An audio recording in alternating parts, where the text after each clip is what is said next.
Good morning everyone, my name is Mark. Welcome to Djuma Game Reserve. We're coming to you live from part of the Greater Kruger National Park here in South Africa on a somewhat grey day with some cloud that is flying across the sky, and I've got shouting in my ear. There we go, turn the volume down. Been sitting with an elephant here as we started up, so I thought maybe it would be a nice way to start our day.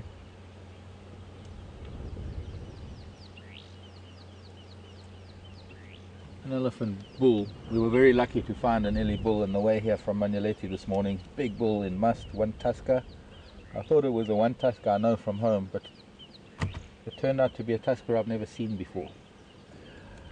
However, with another bull, he acknowledged our presence. I can't get closer to him from here. We'll try and get around to him shortly. He's through a drainage line, and there was a time when we could get through this drainage line, but I think from recent flooding from 2 years ago, it's pretty deep. The sides are a lot steeper, so we could maybe go around onto another road and try and catch up with him. There was also a leopard over at Gowrie Dam earlier this morning. I believe Taxon is looking for that leopard at the moment. I believe it is Djuma, and he's gone into some fairly thick bush below the dam wall as far as I know. So there are two guys looking for it, so I'm not going to be going over there immediately. It's not really wise for too many people to be looking for the same cat, especially since if he's moving, and in this weather it's quite likely that he will be moving, too many vehicles will cover his tracks. And generally when guys are looking for stuff and they're following tracks, it's best to let them get on with it, and we'll look for something else, and with a little bit of luck we might get to see him a little bit later.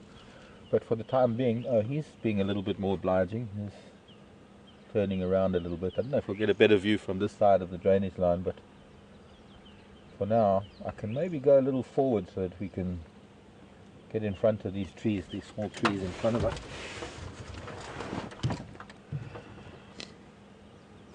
Hope you all had a good week and getting ready for the weekend. There we go, turned his back on me. I think we'll go around. That's our best bet.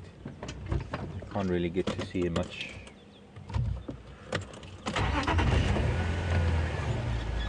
Just an update on things. Scott is not out this morning. I somehow couldn't get Jigger going. My knowledge extends to only so far, and while the last couple of times we've had a problem with Jigger, I was able to sort it out. This time she wasn't playing ball, so I missed out yesterday, but I don't think I would have been able to do much yesterday. Yesterday afternoon, our afternoon, was the most magic drive, having 3 hours with the leopard, quarantine male, and I think personally I'd like to give him a different name. His brother's got a lovely name for Djuma. I can't even remember what it is. Oh, look at this jasmine. Nice way to start the day too, with a flower. Jasmine creeper. That is, go forward a little there. And very true to the jasmine family. It has an incredible scent. Scents mostly at night, for the benefit of the moths that would come and pollinate it.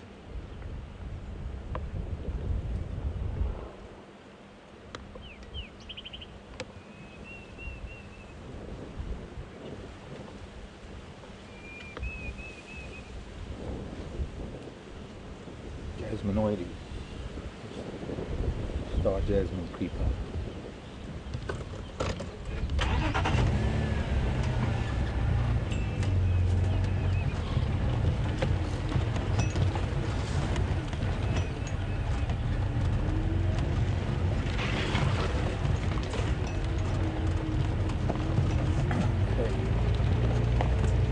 Cloudy days sometimes mean animals are in hiding. Once again, a change in temperature, a very stark change in temperature in fact. From a rather hot and humid day yesterday to a little bit chilly this morning. I'd say temperature's probably around 20, maybe 22, which is cold for me. nearly had to put a jacket on.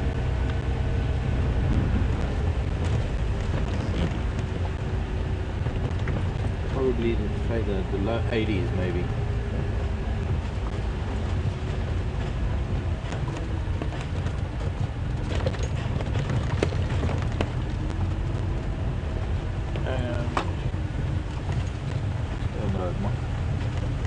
Road. I'd like to get over to a new area this morning. I think time to go and visit some places I've never seen before. I've been a little bit limited in Jigga, and now that I've got this vehicle, this Land Rover, I can go and explore a little bit. I was thinking of that, but if there's rain coming, it might not be a good idea. Where's this microphone?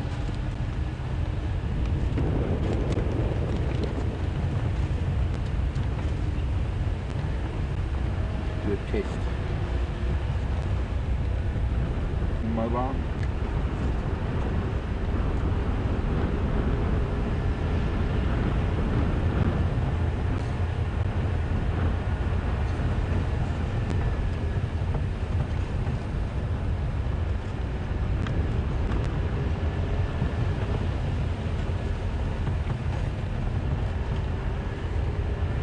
If you're joining us for the first time, do let me know.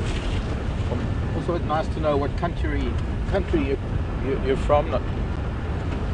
Oh, excuse me a moment.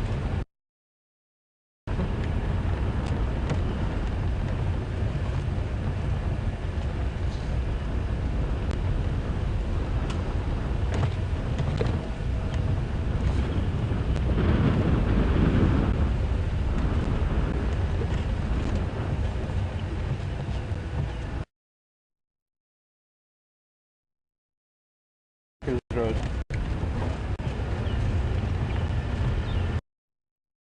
Thanks, Becky. Okay, so they're still looking around for Djuma. So as I was saying, do let us know if you're watching for the first time. I'd like to know about new viewers. You can send questions to questions@WildEarthTV. You can also send questions through Twitter. #SafariLive is the thread for Twitter. And I think on days like today, when there's probably not going to be too much out there, who knows, we might find something special, but I don't like to expect too much. That way, whatever we find is going to be a bonus.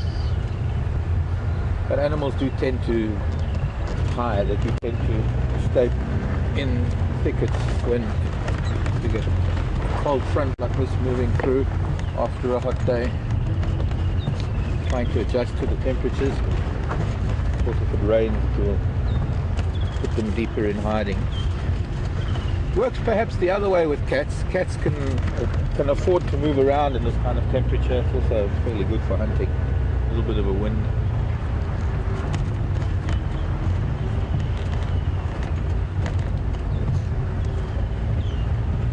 So, while most of the animals might be in thicker bush, out of the wind, and trying to stay sheltered, I suppose, as well as they could, might be lucky to find a cat moving about. Interesting to know what happened to the kahumas, because their tracks were on Gowrie Main yesterday morning. Lost them around Twin Dams area when we were playing with the leopard. Very young elephant bush here, and a civet.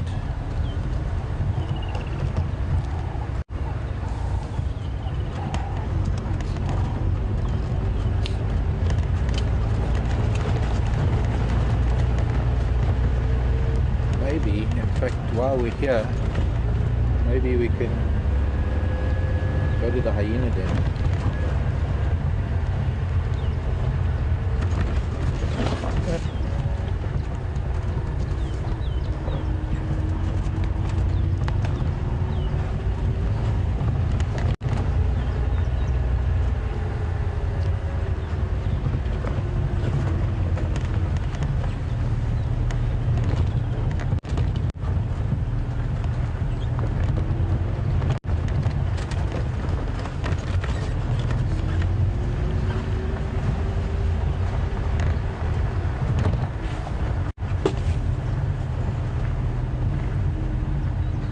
should be here somewhere. Our elephant.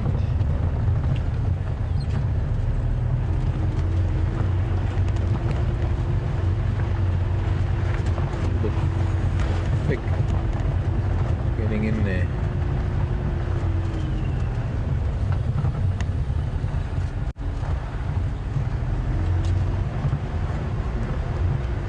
Don't think we're going to get to see him.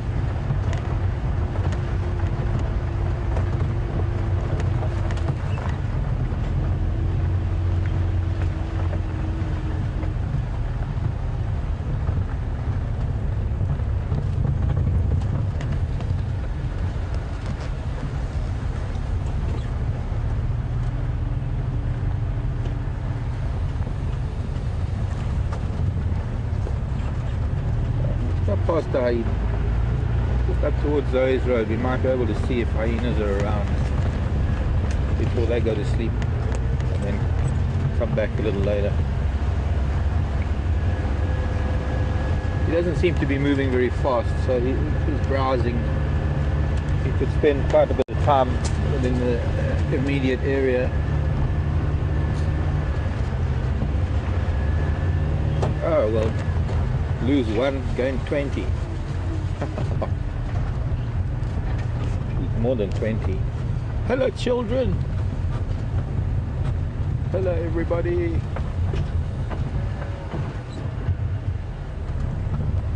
Elephant time. Is this a big... Interesting. Bunch of bulls here. A very big. Look how tall he is. We can see him. He's Big Daddy. Very big bull. I'm sure there's possibly a cow that's in estrus here. That accounts for a number of bulls that are hanging around this family group.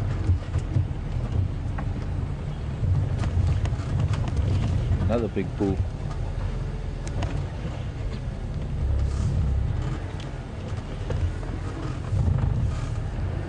So many elephants, I don't know where to start.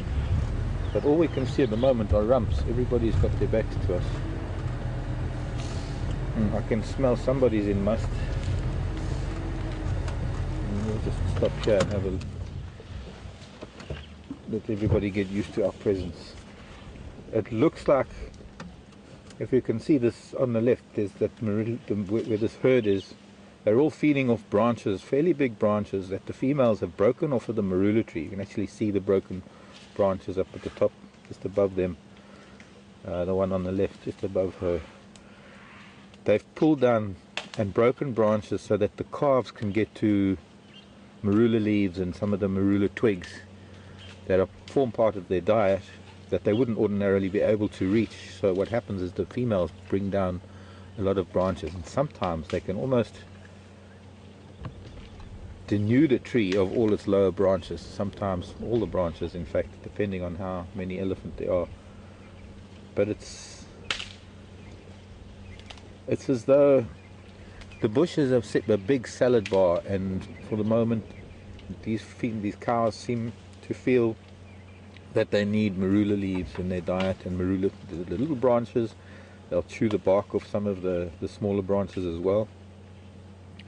Be nice to be able to get to see.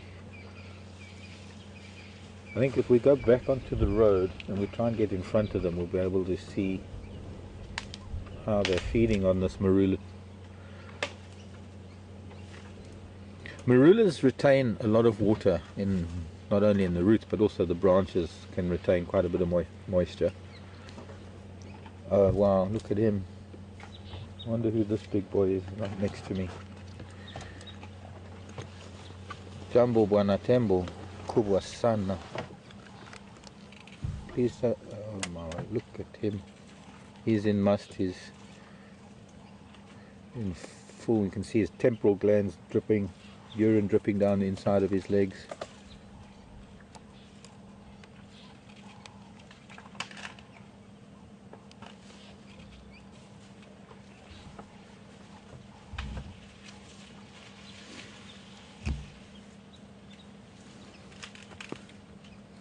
Diane on Twitter. Hello Diane. What does an alien must smell like? Well, it's quite pungent. It's kind of hard to describe, actually. There. Hello, big boy. Hello, my friend. Jambo Bwana Tembo. Just having a look at us, making sure we're not competition. He's probably about a foot away from the front of the vehicle. So, being in muskies now, see how the cows are reacting to him. They're rejecting him at the moment. But these are big cows, and you see how this bull just towers over them. It's quite amazing. He's massive. He's one of the biggest elephants I've seen in a long time. When he stood in front of us a few minutes ago, he dwarfed the Land Rover. I mean, he's massive. But he acquiesced to these feet. As big as he is, they made it very well known to him that they don't want his presence right now. They're busy.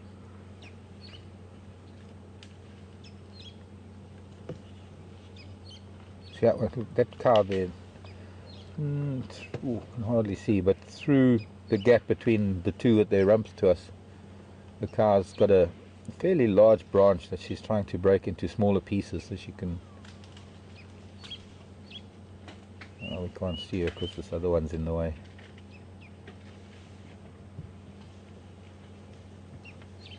Okay, let's go back to the road. We'll go in front. Let's see them from the other side. That was fantastic. That made my day. Female looking a bit stressed. She's also leaking from her temporal gland. Now we don't have to move now because she's carrying some food with her. She's got a branch in her mouth and she's got a branch tucked between her trunk and her tusk, carrying it off. She's going to eat on it as she walks along. That little elephant has got a little bit of a fang tusk. You must remember that one. There's one close to home where I live that's also got a very abnormal shaped tusk.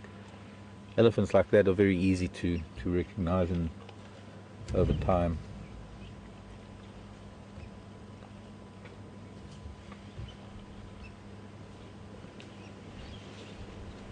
Time to move. Oh, she dropped her takeaway. Now that they've moved off, we can just have a look at what they've left behind.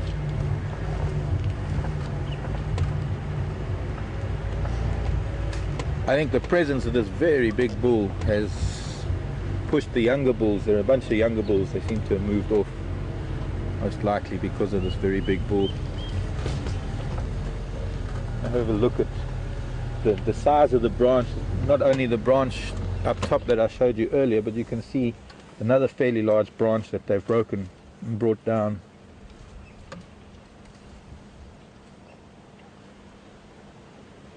Here's the break.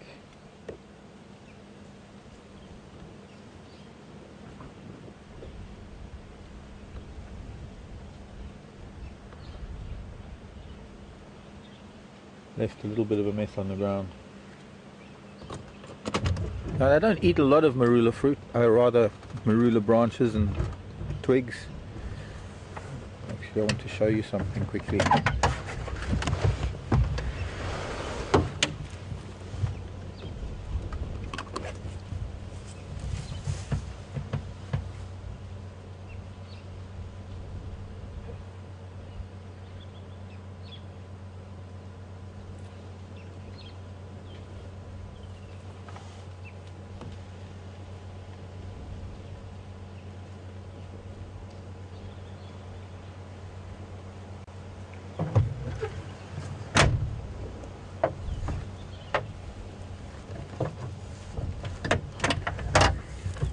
What I call elephant chewing gum, where they're chewing the juices. This is the bark that has been masticated to a pulp, and all the moisture has been chewed out of it. It's one of the reasons why they're getting to these trees, because it has good properties for I don't know, only the elephants probably know what it is, but it's in my opinion, most likely a sort of a medicinal food rather than food for nutritional purposes. And the reason why I say that is because generally they don't eat a lot of marula, and it's only at times that they will do this. They'll break a branch and the whole herd with the little ones will, or the ladies, the cows will show the little ones how to and what to eat in terms of the marula, the bark and the branches. This is very nice. I wouldn't be able to get any moisture out of this. Actually I can. There's, I don't know, a handful after it's already been chewed by elephant.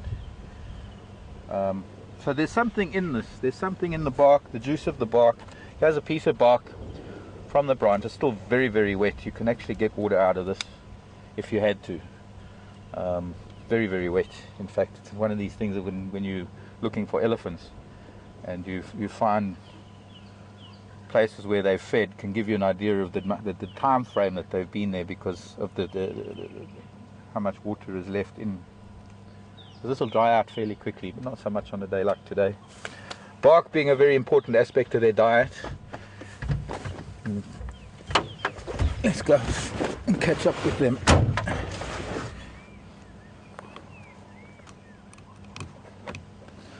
Elephant's digestive system requires constant replenishment. It requires constant flushing, as it were. I suppose in a similar way to us, in that we require fiber in our diet to maintain a healthy digestive system. Fiber is vital to an elephant's diet, and that fiber comes in the form of bark and branches. And let's see, we just have to drive over some of these branches to get back to the road.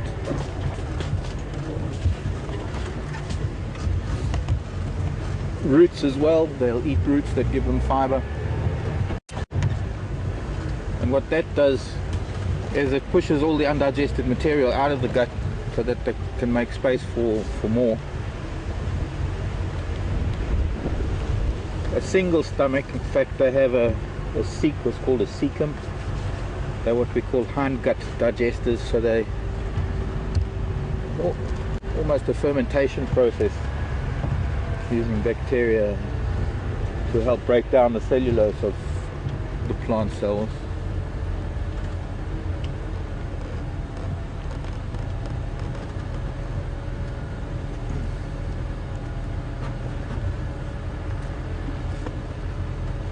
Our station is Columbia and Glove on Rebecca's Road, up towards Zoe's.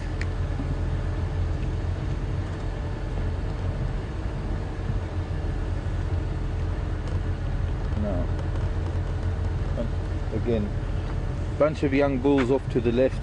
The family group is off to the right. I would say that probably the presence of a couple of older bulls with these females is enough to keep the younger bulls just off to the side. They don't want to interfere in an old bull who's in must. They don't want to interfere in his wanderings. I wonder if we're going to be able to get ahead of them, because they seem to be moving now. Try so that they eventually come past us.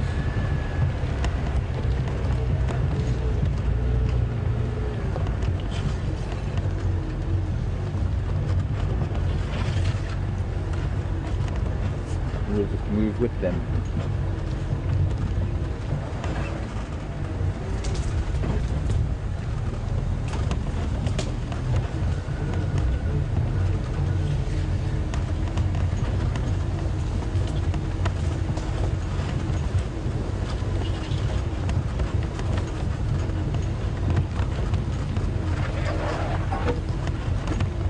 Kathy, Liberty in Indiana. Morning, Kathy. Kathy's question is whether males go into must as a response of females coming into estrus. Not necessarily.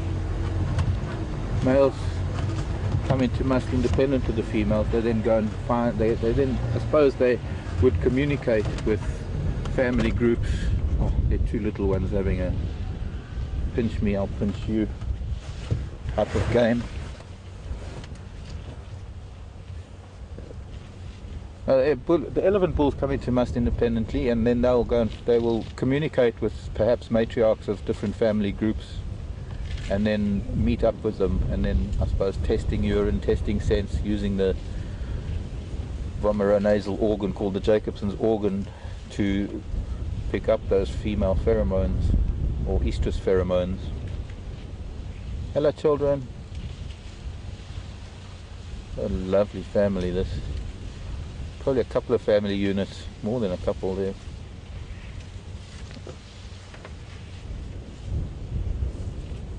Hello young lady. Very angular head of the elephant, the cows. You can see the forehead, how angular it is compared to, if we have a look at the bull coming over at the back there now. Look at that, see how he towers over them.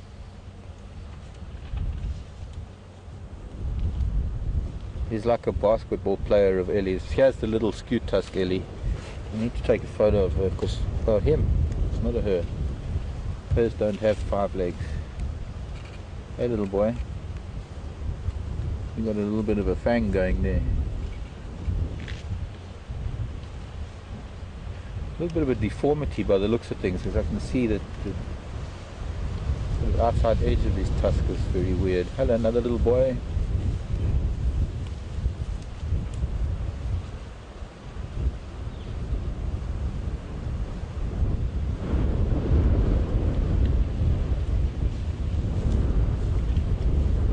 Morning, young lady.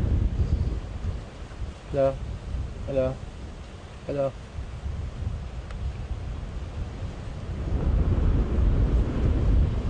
I don't know if any of you remember, or those of you who might have been in Thornybush with us last year, there was an elephant we called Norman, I think his name was. It was a funny Ellie. He had a tusk very similar to that. A very, well, I won't say a deformed tusk, but there must have been something that had happened in his mouth that caused it to grow in a very strange way and split in a very strange way. He was actually near my house. He must have climbed over the fence at Thornybush, because I've got photographs of him near my house from a couple of weeks ago.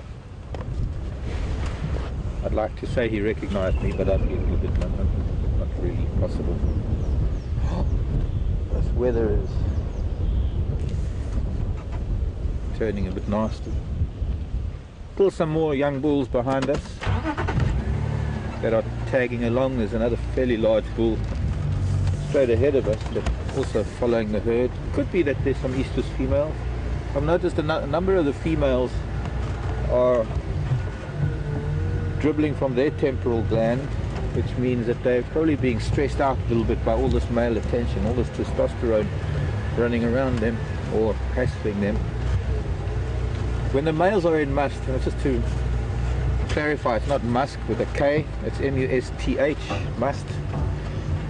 And it's a period in a bull elephant's life when his testosterone levels increase, something like 50-fold. So to try and describe the smell is a little difficult. It's quite pungent, it's very powerful. It can make some people nauseous. Yes, look at that bull coming. We haven't seen him yet. Look at this monster coming out of the bush here. Also a very interesting tear to his ears.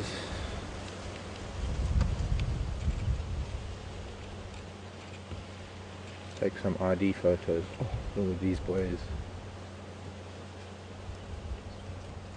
Okay, move forward again. Sorry. Jason is on camera with me. Alex in final control. He just picked up a Xanthodecia, or a leaf from, oh my word, look at this. Or is this the same boy that came past us earlier? Dribbling from his penis. Also, when a big boy like this is in must, it will suppress the younger bulls from coming into must, so that there isn't any confusion over who is going to be available for mating. I think this young cow was actually presenting herself to him in a way, but he ignored her. He's fantastic. He's huge. Now, it's known that often elephants in must become a little bit overzealous and can be aggressive, but not necessarily always.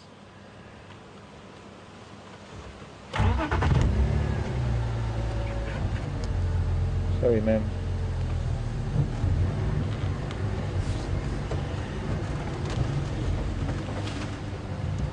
Oh, did you get him pushing that tree? Bush willow. Trying to get to the roots. He's going to start pulling up the roots of this bush willow now. Watch him dig up some root. Bush willow roots are very important in their diet, in much the same way as the branches of the marula tree were. He's got a root there, the back of his hand. There's, now watch this.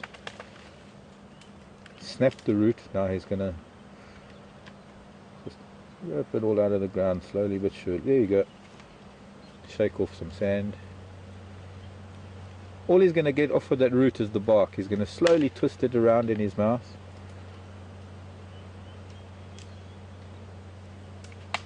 Oh, maybe being so big. Ooh. But I was here all the time, Mr. Ellie. Unless he's reacted to something else. That wasn't, I don't think that was me that he's spun around for. I think there was something else that might have startled him.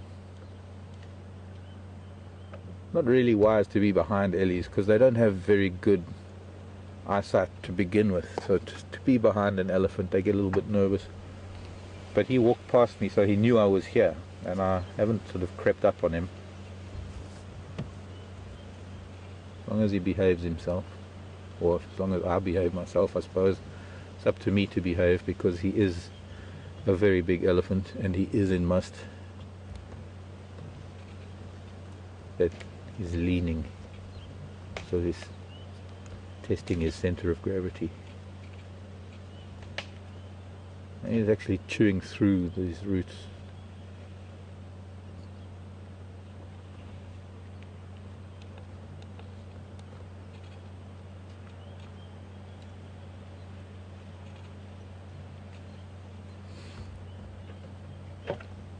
John in Connecticut. Hello, John. Welcome to our drive this morning. John wants to know, how long is an elephant in must for? Well, it depends. Somehow I knew I was going to say that. A big bull like this, I would say, could probably be in must for a couple of months. Younger bulls, depending on age. The older the bull, the longer the must period. I think must period can last for up to 3 months, but the peak will probably be over a month.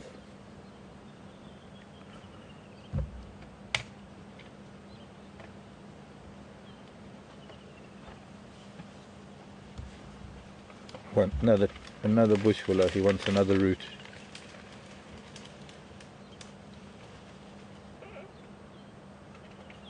You don't have to push that one. You can get other roots from the one you've already pushed over. Of course, who am I to say what you can and cannot do? It's just going to snap at the bottom, dude.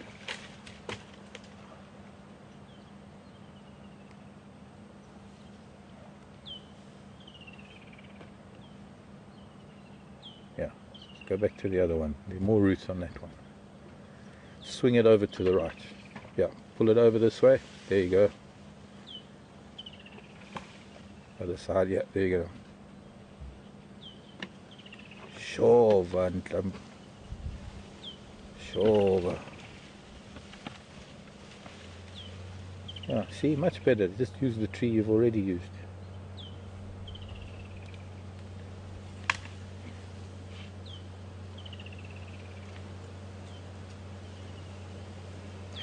Very often the trees actually survive this, even though they might look like they've been pushed over. Very often, since they've got pretty sort of radial roots that branch out, the roots on the other side of the tree will still be fine, and there's a very good chance that the tree will continue to grow.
sound of branches breaking or branches being chewed, roots being chewed, that crunching sound. Oh, he's going to throw his head at me. I'm sitting quietly, Mr. Ellie.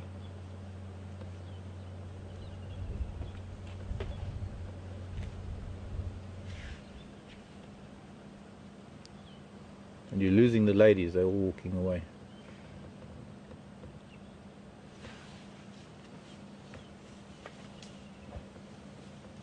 Okay, bye.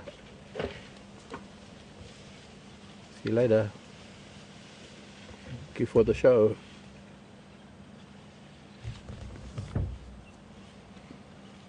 Okay, bye.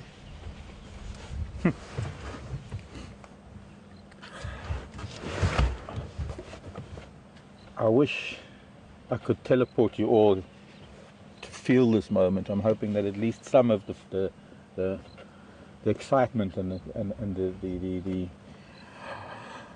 the awe comes through the camera, and it comes, you know, you're feeling it at home, just being one-on-one. Well, we're not really one-on-one, we're in a Land Rover, but being in their space, we're in an open vehicle, we're entirely at his mercy, I suppose one could say, but proof that they are really big, gentle creatures, and they have no bad intent whatsoever.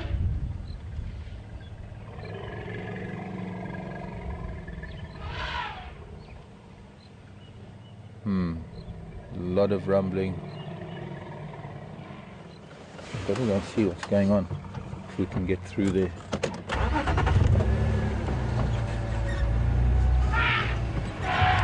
Might have something to do with must and mating and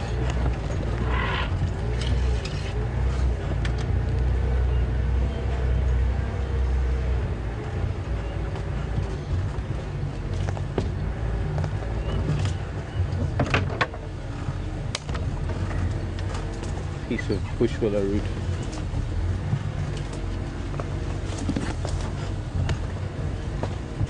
I think these cows, because now they're coming back this way, they're all reacting to his presence.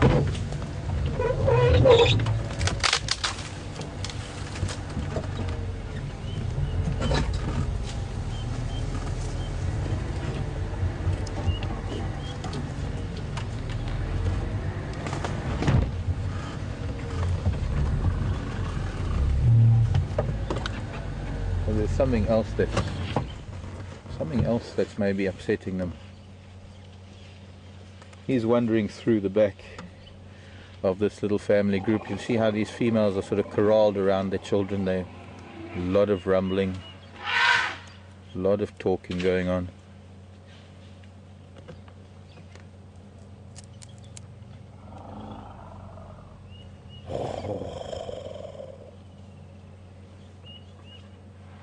Hello, ma'am. Just watching, we're just watching. She's quite stressed, this old girl.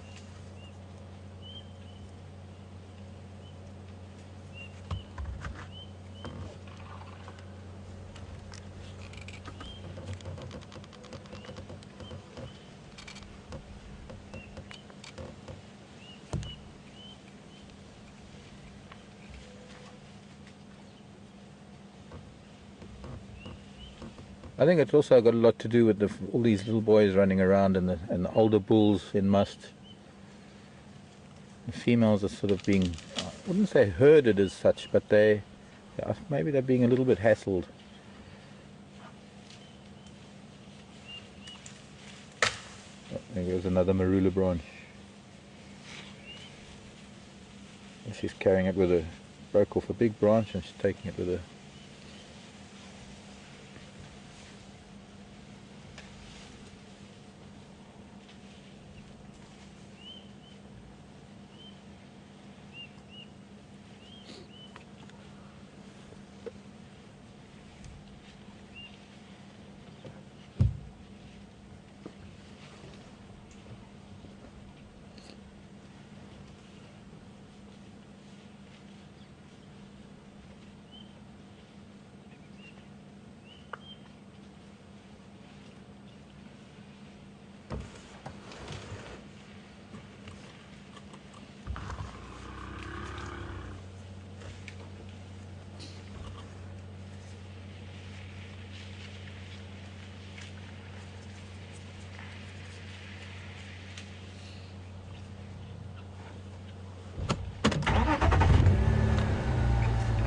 Interesting question from Linda on email.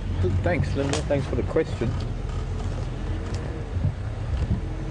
Regarding elephant mating.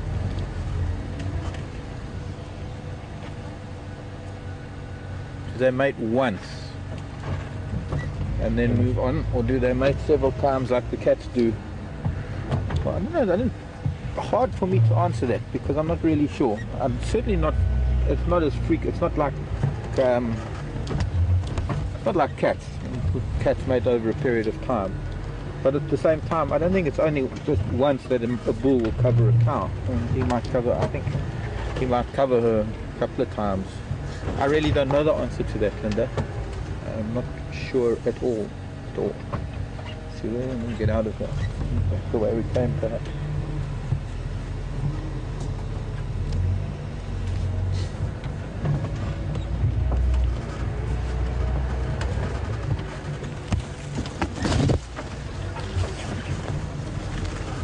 I might spend a lot of time with elephants, almost every day of my life, in fact.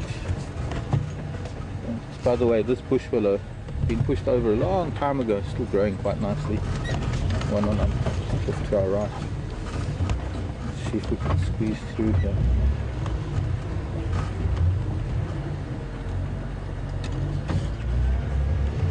Too much chunky orange on that side.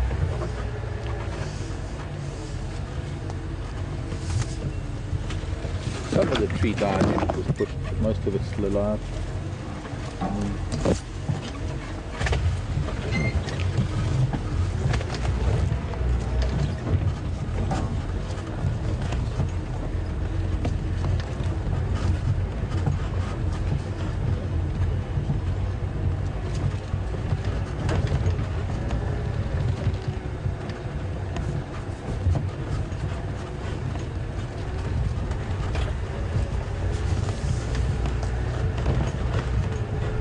It is very quick when a bull does cover a cow. It's not a lengthy process. It's over rather quickly. Here are a bunch of marula branches that have been pulled down probably way last season. You can see all of these branches over here on the left, and then the ones further back. The grasses and the plants that are coming through them are a lot taller and a lot more or I suppose healthier. It's the little patches of darker green that are protected by these branches. So it's vital that elephants do what they do, because essentially what they're doing is that they're feeding the soil of the very things that they need to eat from. Unfortunately, this particular marula tree was ring-barked probably at the time that it was being fed on, and it sadly killed the tree. But that might have been intentional. Maybe they didn't want this tree here anymore. Time for the tree to feed the soil. Another marula just off to our left that we're going to go past that was pushed over. And it might have something to do with them wanting other species of trees like the bush willows to become more prolific. There's also that marula tree.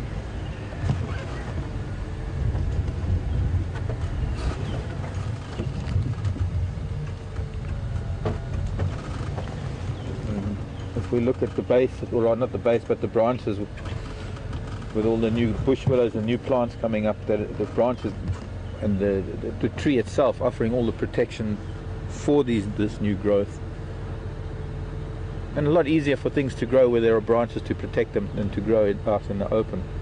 And if we can, Jason, if we can just go to this small plant in front of it, that little green thing there,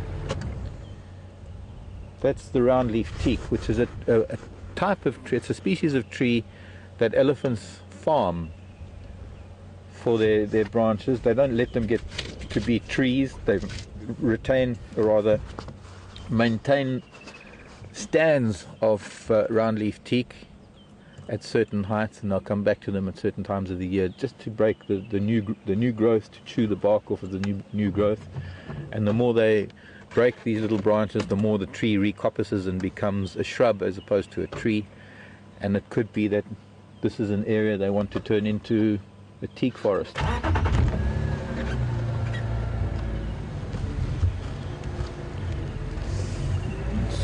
As we drive around, there are a few places that I can show you where they have cultivated the teak, this roundleaf teak, kept it cropped sort of at eye height at the most, and on numerous occasions in the past we would find female groups, family groups, herds of elephant amongst all the roundleaf teak, showing the youngsters what part, how to eat it and how to maintain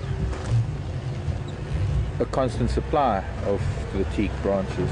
Okay, on my right, where they've dug around the base of the teak, you can see that these teak trees must have been here for a long time. They've recoppiced every season, probably for decades and decades.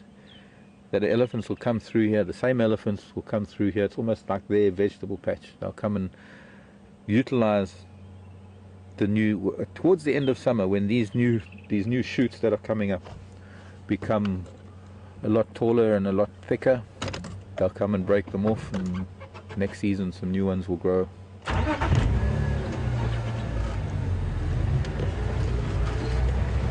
Now there are different species of trees that they utilize for this. Oh, black-bellied bustard coming down to land. So in different areas where there are different species of trees that occur, they will use different species for the same thing. Where I live, we don't get roundleaf teak further north from here, up in the Timbavati, and there we have a tree known as the Mopani that replaces the roundleaf teak. So they do the same thing with the Mopani. Up in East Africa, where there's no Mopani and no roundleaf teak, they do the same thing with a species of rain tree or apple leaf. And I need to find my way through to the road, maybe there.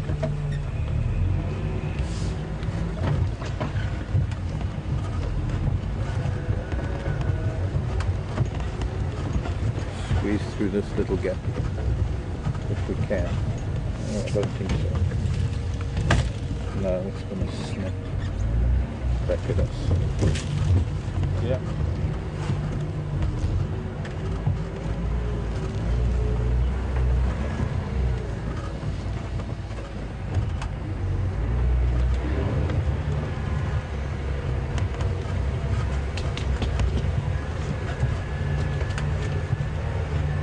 Morning, Patty. Well, it might be morning or evening, night time, middle of the night, full city.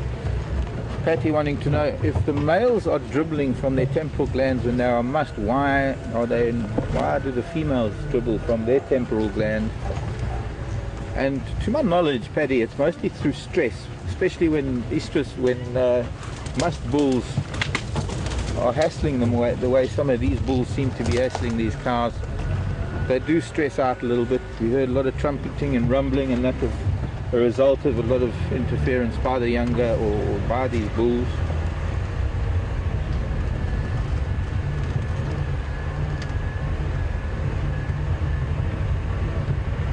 I don't know if you can see anything at the den. That termite mound there is the den, but I'm not going to see anything with the camera, but it might be another.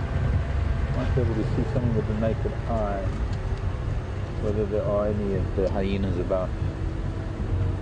It is starting to get a bit late, and it's a bit chilly and windy. My guess is that they'd probably be inside, tucked up for the day, fast asleep. Let's get up onto Zoe's road. We might have missed them crossing Zoe's road already, the elephants.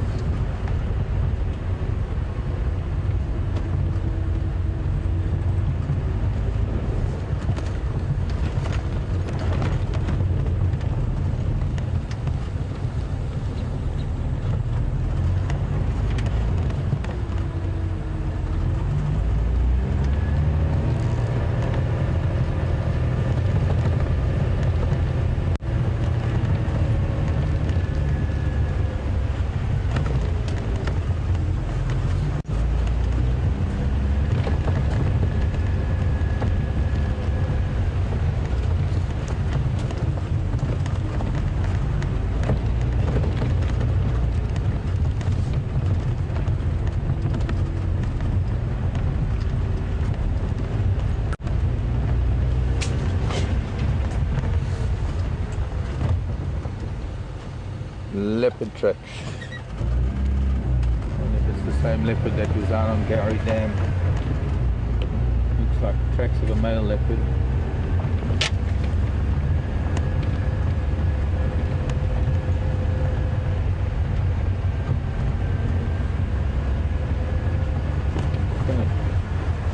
Don't know what to do now.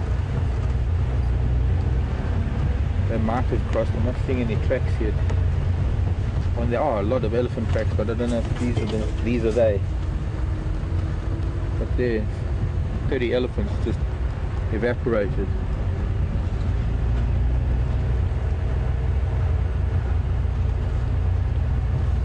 They're there.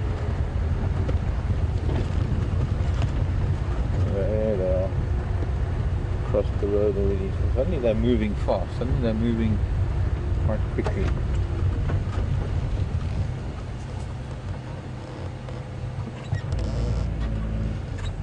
But I'm just going to follow up this. Have a look at this. See if this cat isn't maybe a different cat still walking on the road. Bye, Ellies. We'll see you shortly. If I don't have any luck with this leopard. But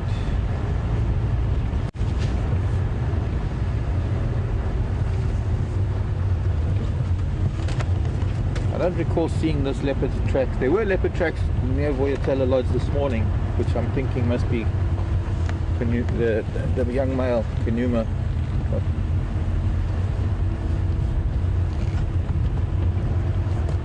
But this looks like a bigger male.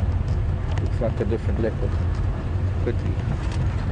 I will know if I can stay with the tracks.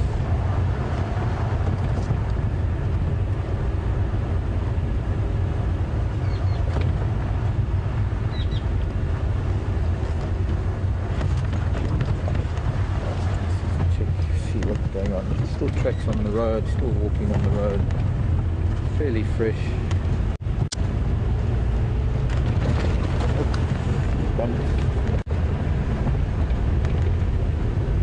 Wow.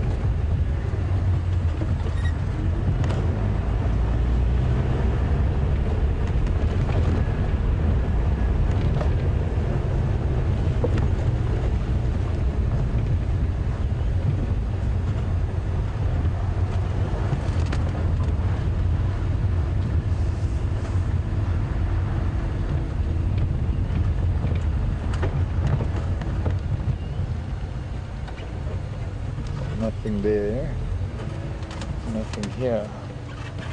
So he left the road, cut through somewhere. Oh.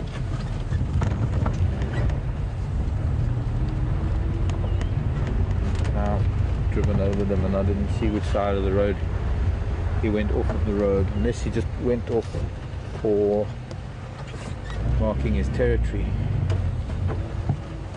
Maybe he'll come back to the road.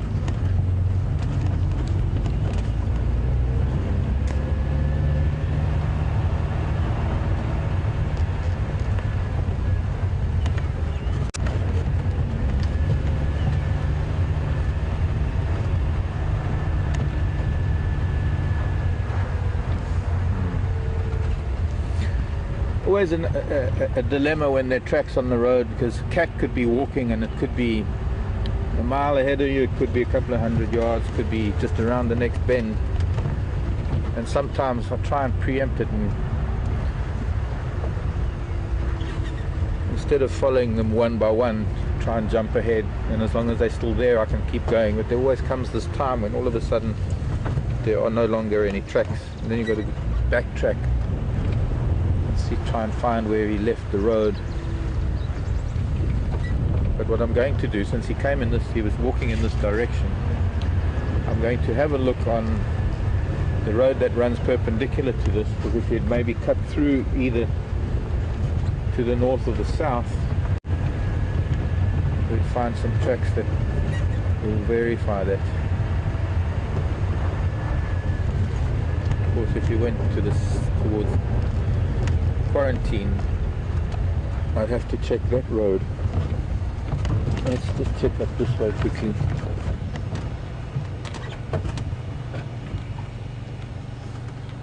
Nothing here. could have been the same leopard that cut through from Zoe's Road, Quarantine, and then headed down to the dam.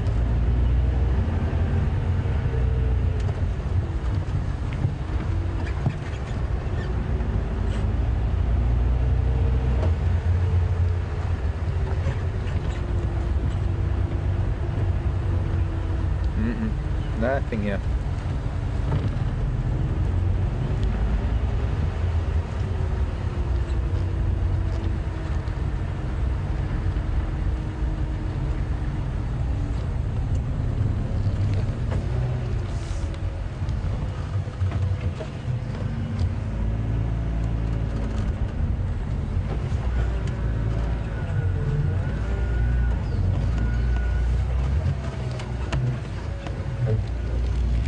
Section from off. Arathusa, have any luck with that ingwe?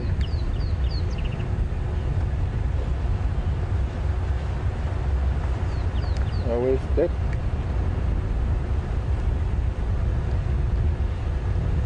Okay, copied. There's also a Konzo for ingwe on Zoe's, maybe the same one.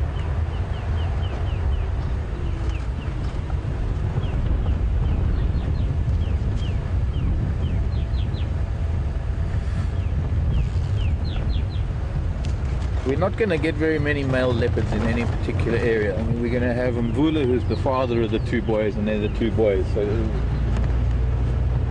I don't think the tracks are Mvula's because they're not that big. Mvula's tracks are sort of like a small lioness or a sub-adult lion's size track. The two boys, however, their tracks are just a little bit bigger than an adult female tracks at the age, because they're 2 years old now. They're coming independent. They're big enough to look after themselves. I'm thinking that it's more than likely to be the same cat. Just going back along Zoe's, maybe I can find a spot where his tracks leave the road. But a little bit more difficult now since I've already driven it and I've driven over some of the tracks, but trying to find the last one that was on the road is then key. It's difficult sometimes because it's fairly hard soil, but then he's not going to turn off where there's fairly dense bush. He's going to turn off, most likely he'll use an animal path if there's an animal path, or if there's an open patch of ground. The most likely place that he'll leave the road to go cut through to a different area. They see roads as pathways because there are a number of different animals that make pathways that have very specific routes that they travel, and so that these pathways become highways for other species, especially the cats. Cats like soft sand. They like it's quiet, it's comfortable,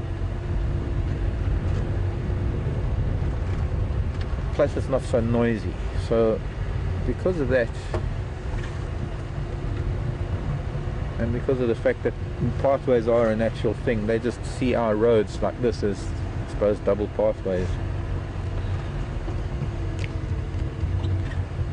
I'm thinking that he might have put an open area off to our left. I'm thinking that he might have branched off through there. That would have taken him to a drainage line, and then through the drainage line would have taken him across onto Quarantine, and that is more or less the straight line with the tracks that we found on Wetela Access Road this morning. Yeah, there we go. I think this is it. Excuse me, I just want to have a look because I can see a track ahead of me, and this is a perfect spot for a leopard to leave the road.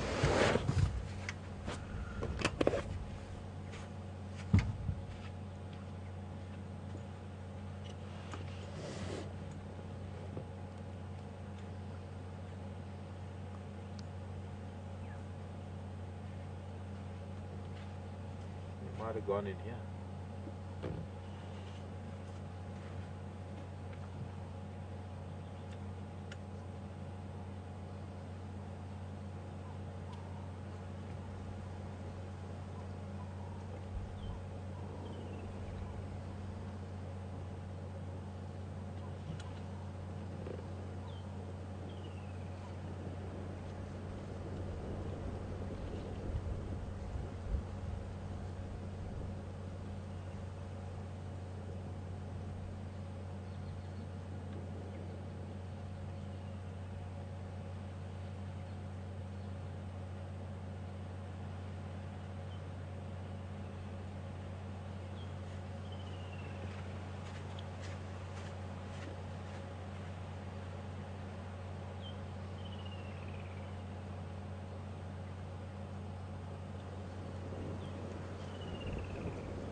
Interesting.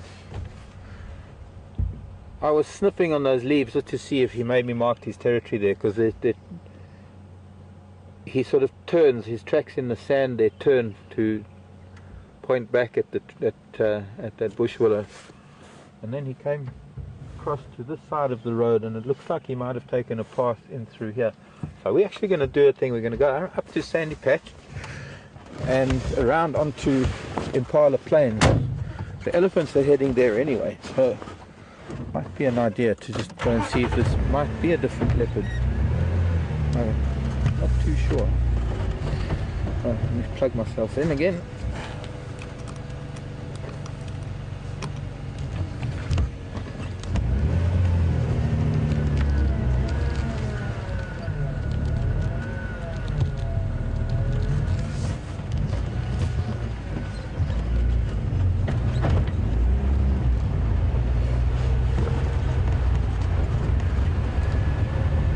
Welcome to Africa, grey Africa today, South Africa, land of the world in one country, a land full of wonders and possibilities.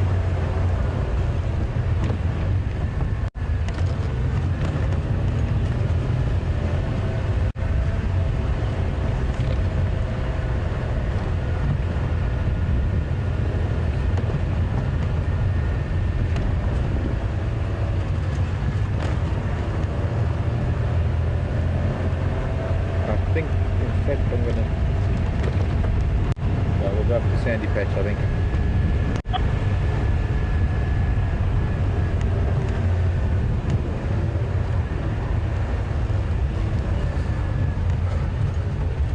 Well, I was thinking of heading up to Arathusa this morning, but I think I'll do that this afternoon instead. See what the weather's like.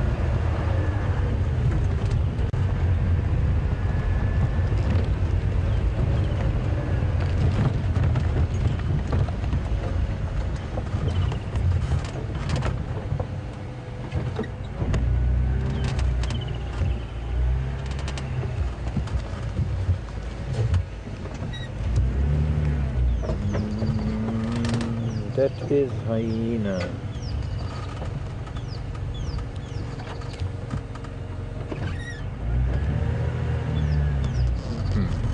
Okay.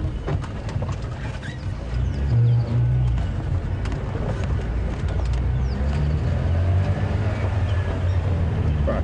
While I'm driving, maybe there's a question or two.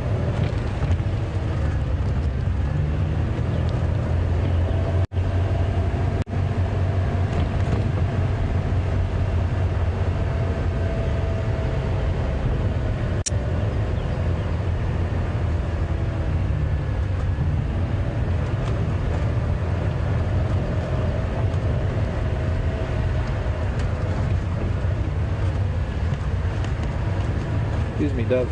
Thank you.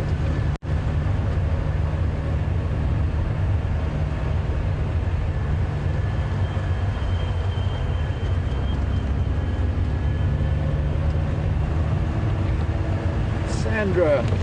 Hello. Sandra sent an email wanting to know how elephants make that rumbling sound.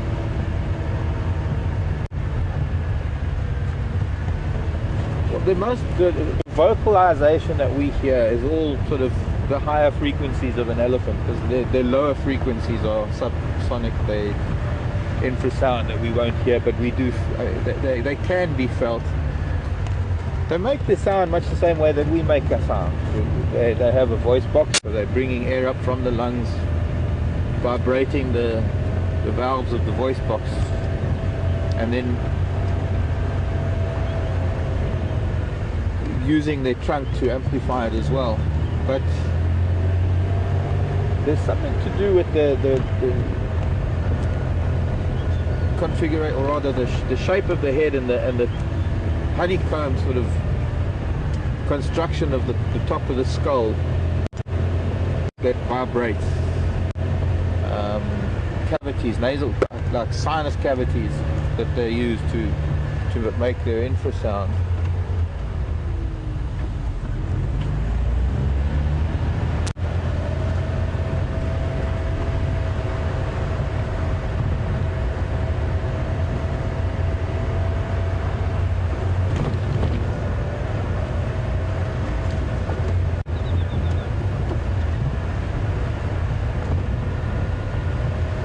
wish I had an elephant skull to show you.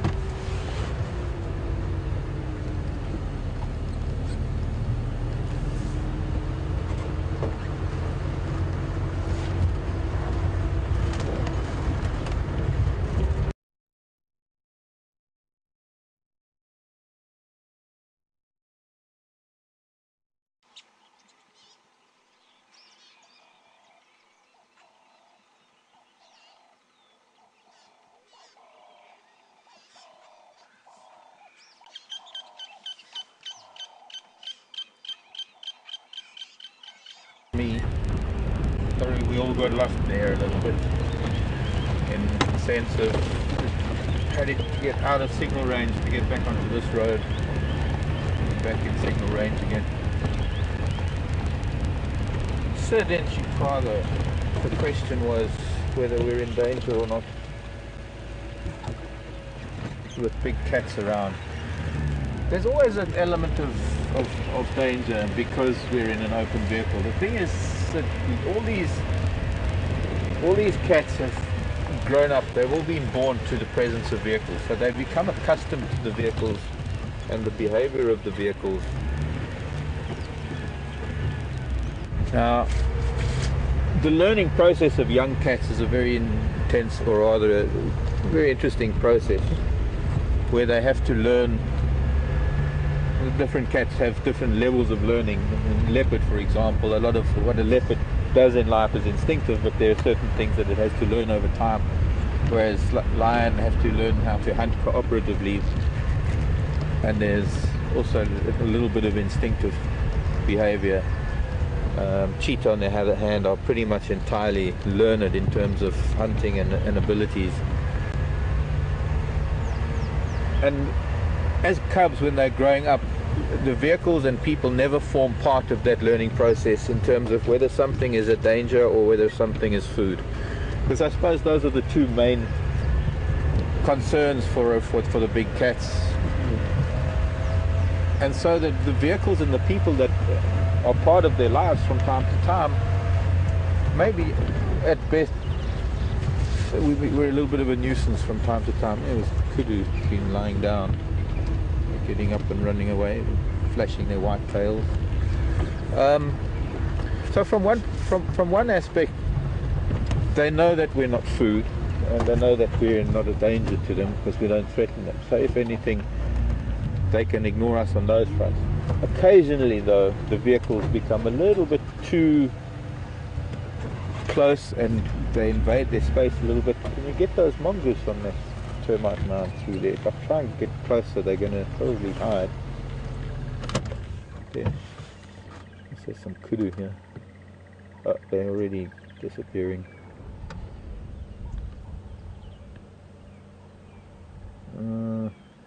Not great.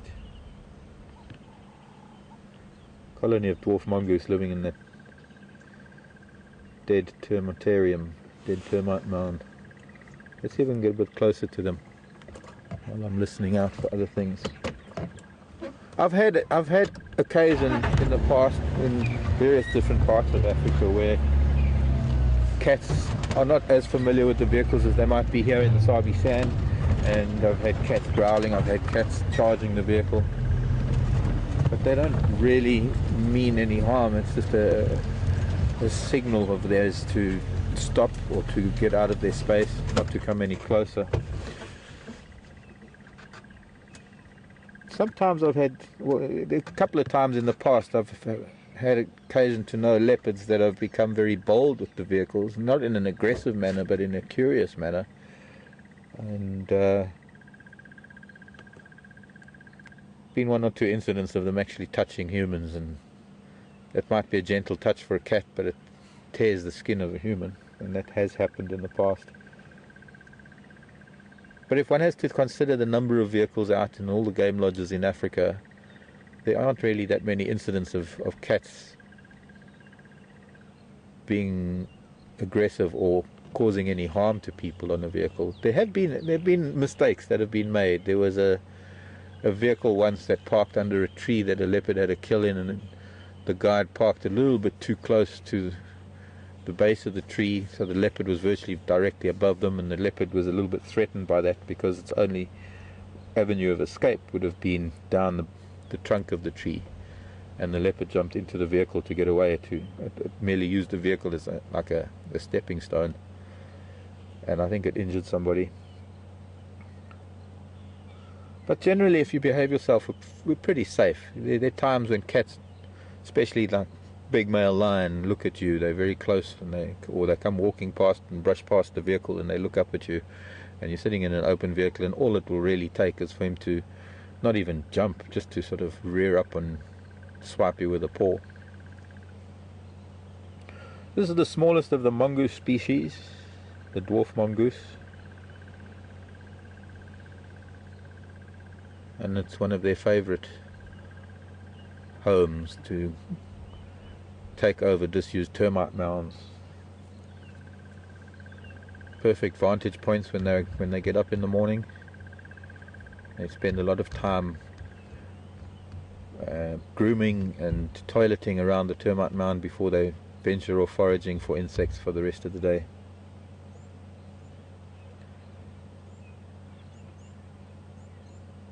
Looks like little ones are playing in the background.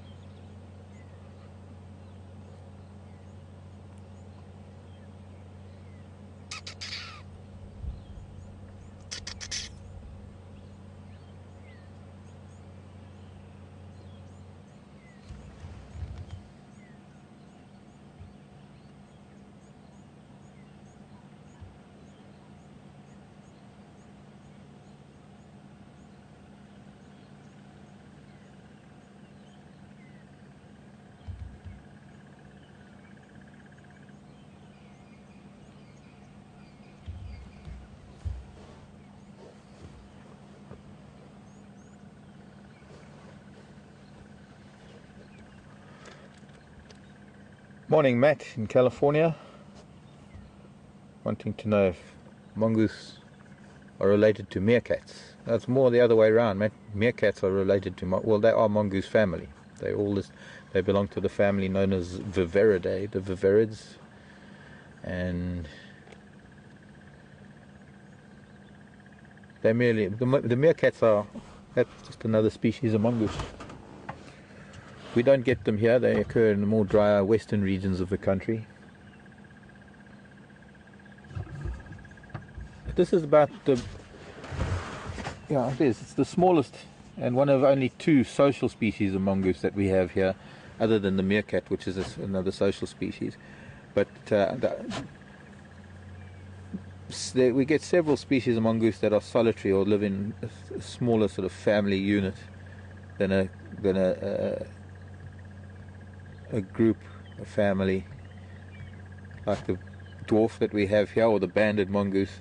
The structure of the group is normally an alpha and an alpha male and an alpha female, who are the breeders of the family, and then subordinate male and females, and then only the alpha couple are the ones that breed, so all the youngsters will belong to them and be looked after by pretty much anybody else who's older. So any of the other non-breeding females can become babysitters or caretakers of the youngsters. Very tight-knit community, and they look after each other incredibly well. Right, let's move along then. Bye, children.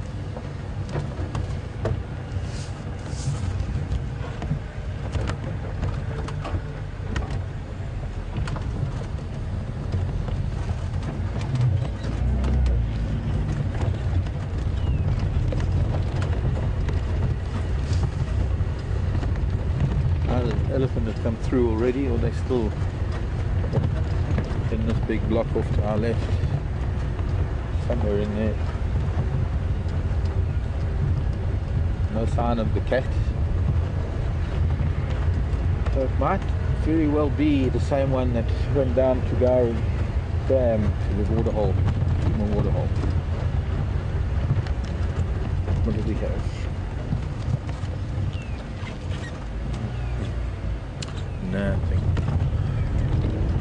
nocturnal species of mongoose, big white-tailed mongoose, which is bigger than a domestic cat, stands taller than a domestic cat.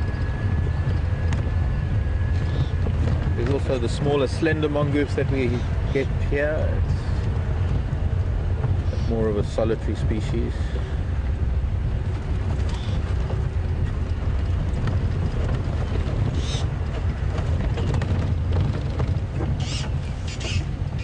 What up, Shrike?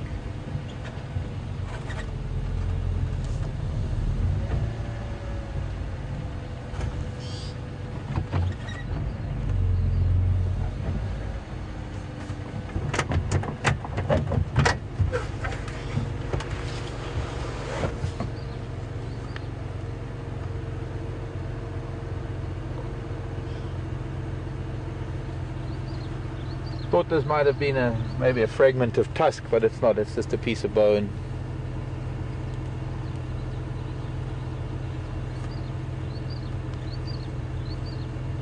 It would take a while to try and figure out what bone it's from, because it's got two surfaces.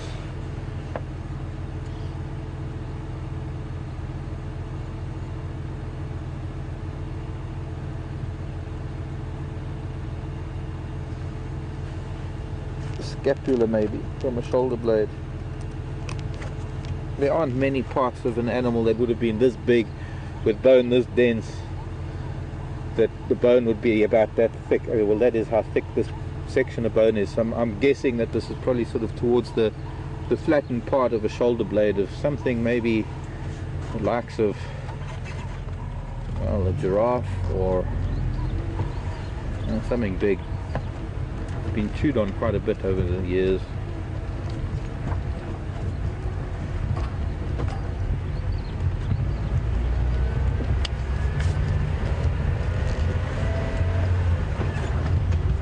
Oh, ow, ow.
How to dip our feet in other waters, I think.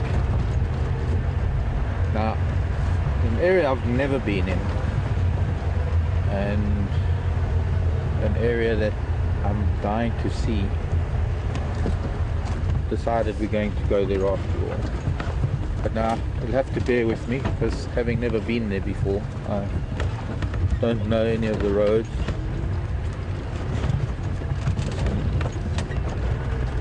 Take some guesses.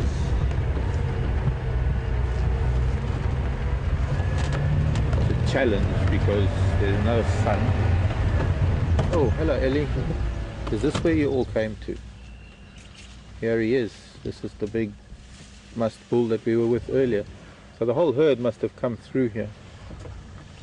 Or he's left them and he's setting off on his own journey now. Maybe decided that none of the ladies are in estrus and he needs to go and find others. See if we can catch him. Picking up his scent now.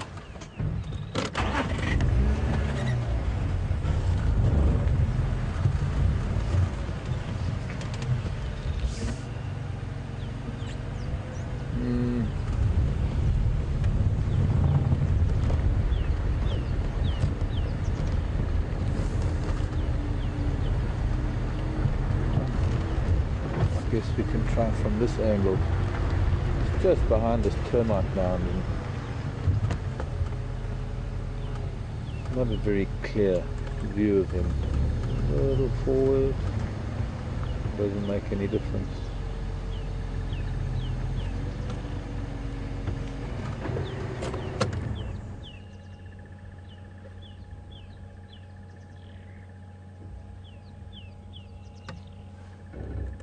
Jambo buena.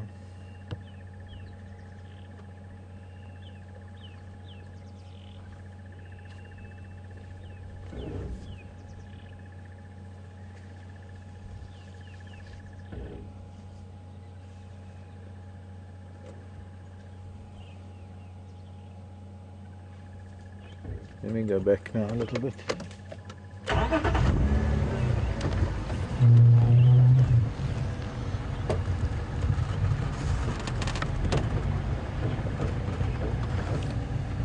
There's a tree that's probably about 5 years old and he's just snapped and eaten like a titbit.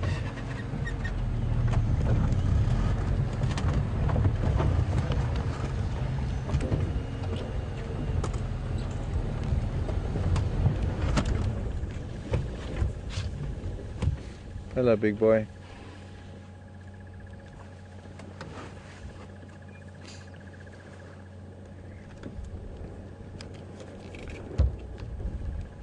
Very distinctive ears, both left and right.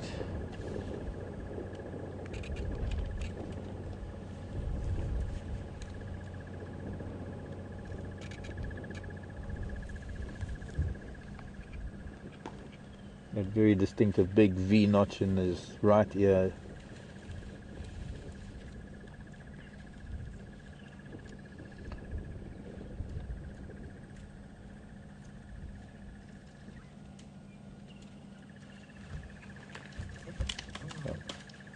A good example of how an elephant uses the tusk. He seems to favor his left tusk. He's developing quite a groove in it. Holds it with his trunk and levers it with his tusk, and by doing that time and time again, eventually a little groove develops the tip of the tusk. He doesn't have very much of a groove. I've seen elephants, younger elephants, with deeper grooves.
There we go. I have to look at a map. While you're looking at the elephants, I'm just looking at a map. Triple them north. So we can take any of these roads.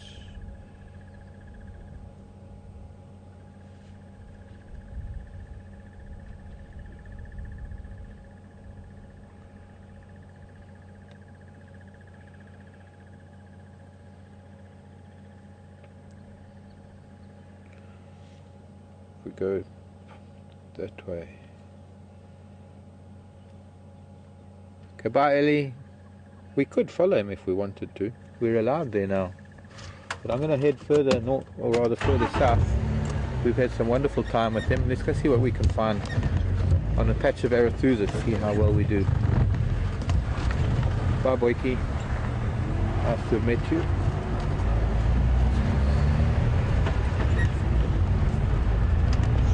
So, if my Here are the footprints of all of that big herd that have crossed. So they've all gone through here. He still looks like he's still sort of following them a little bit, but maybe not interacting with them as much as he was. I think some of those cows made it quite clear to him that there's no one ready. There's no need for him to barge into them like he did. He does have a bit of attitude, that elephant. I don't mean in a bad sense. Right, so this road would be, we came off of Impala Road. This would be Knobthorne Pan Road. This takes us to a pan that I've never seen. So let's go and have a look at the place called Knobthorne Pan. And see if hopefully signal is going to be good for us here.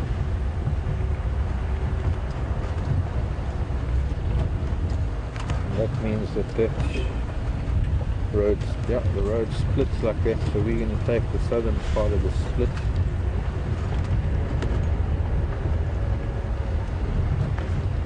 Oh, hang on a second.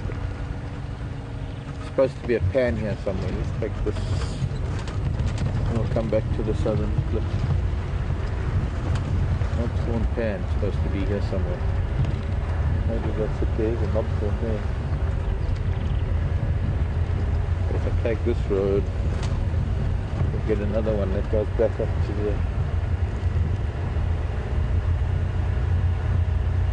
the southern branch.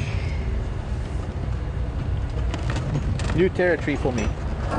Trees I've never seen before. Hello Terminalia, nice to meet you.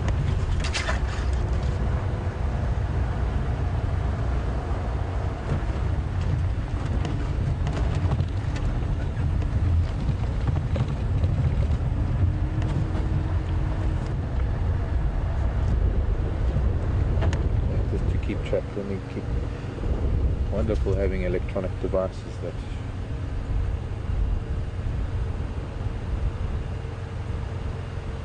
so we came there, then there.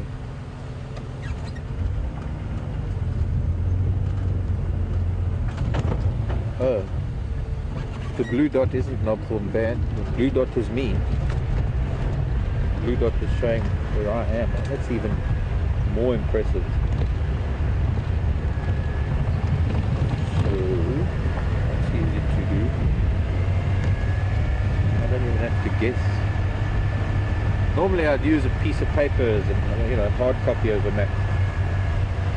Using an electronic copy of a map is fun. Do this more often. We'll get back onto Western Gowrie because this road runs parallel to the big main road. And it's nicer driving this than it is driving the main road because it's new.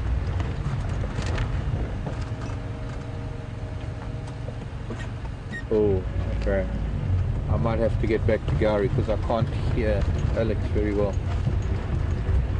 It means that we might be losing signal.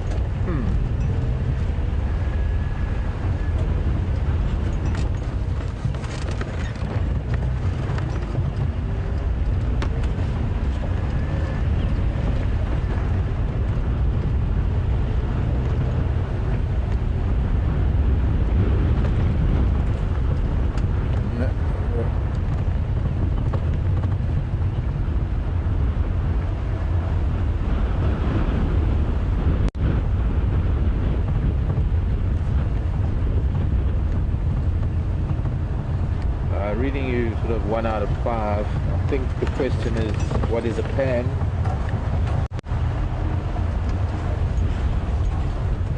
What is a pan? Of course you're not hearing very well, so I'm not too sure who asked the question. A pan is a small mud wallow, a small naturally formed water hole. I can show you a pan. Like a mud wallow. We're going into a dip. Hopefully signal will be fine down here. Generally they dry up in the dry season.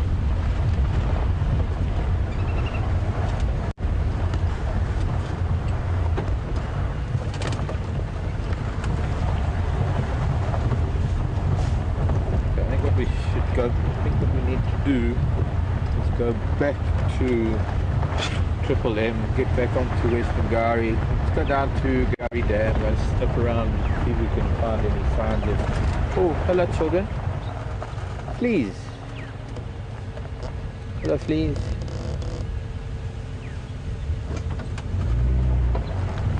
See any fleas? Oh, look what's in the road.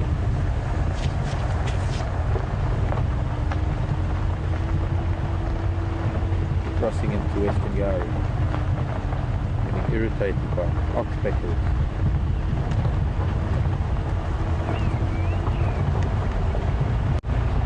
Tallest animal on earth.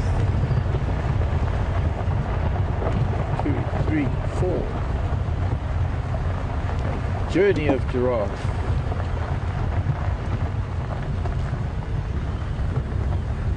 And a millipede. Mind the millipede. 5. The middle one. Not a great angle. Look at that magnificent bull following this group of females. And the little one. 1 bull, 3 cows, 1 calf.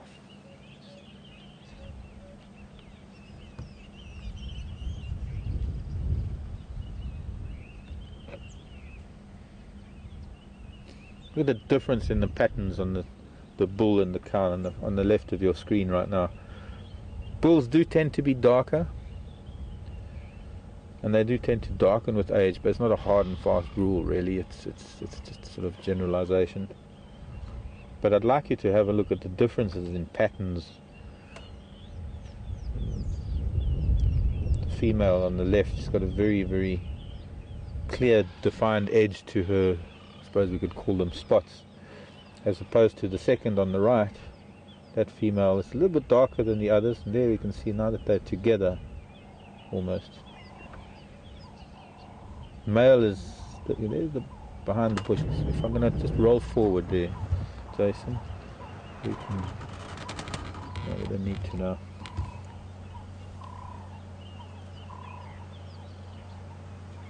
But he was testing her for estrus, he was giving her a sniff.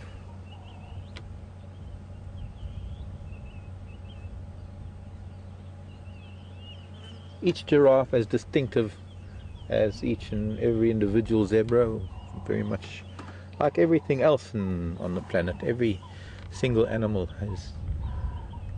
is different, but when you look at a herd of impala, it's pretty hard for us to tell individual impala because they do look so similar. Giraffe is a little bit easier because the patterns, their patterns are different, their coats are different shades.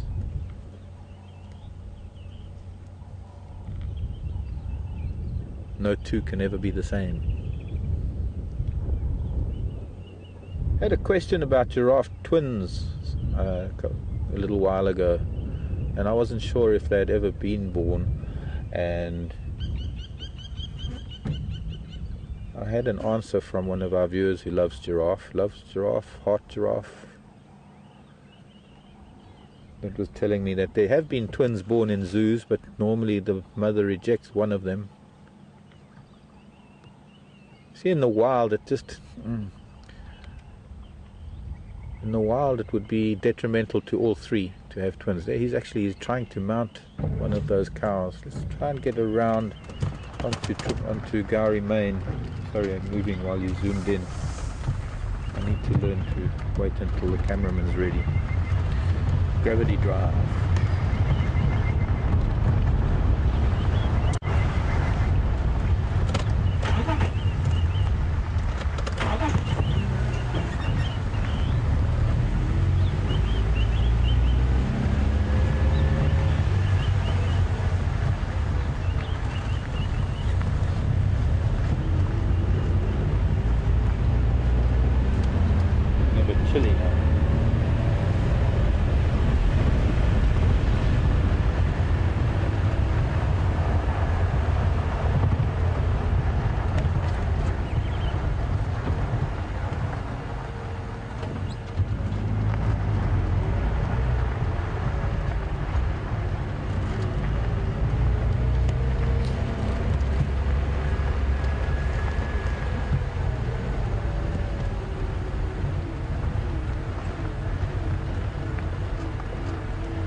This is possibly the female that the bull's trying to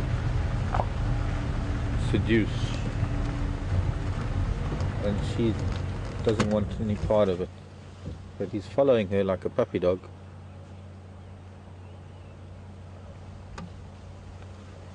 And of course the others are just tagging along.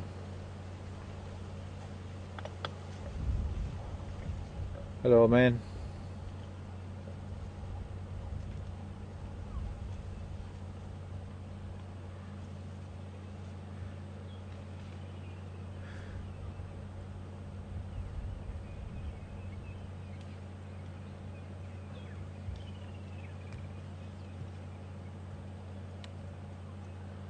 Okay, now let's see what he does if she doesn't move off.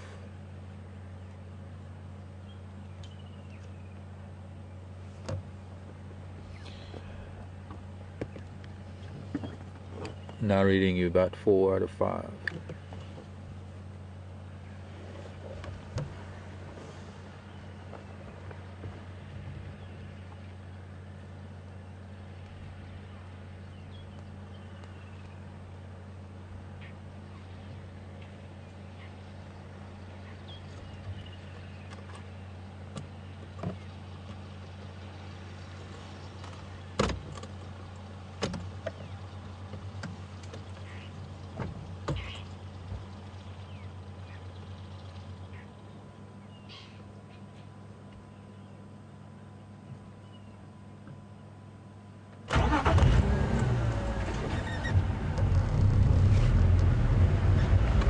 Okay, copy that.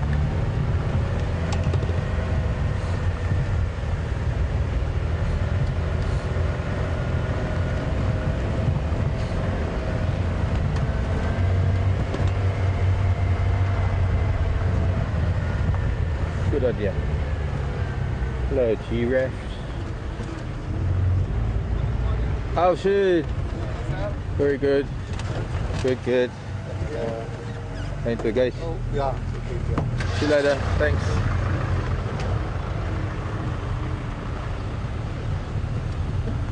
No, don't play with that giraffe. That's trash.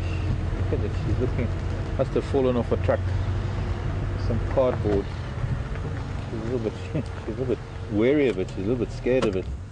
As soon as they move off, I'm going to go and pick it up. But it's a strange object. She's not sure what it is. I don't think it would have been intentional that somebody threw something like that away.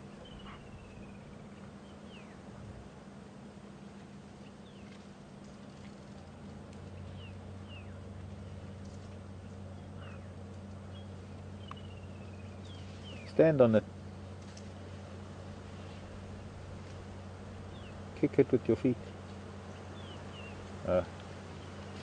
Once she smells it, she probably smells human, and she...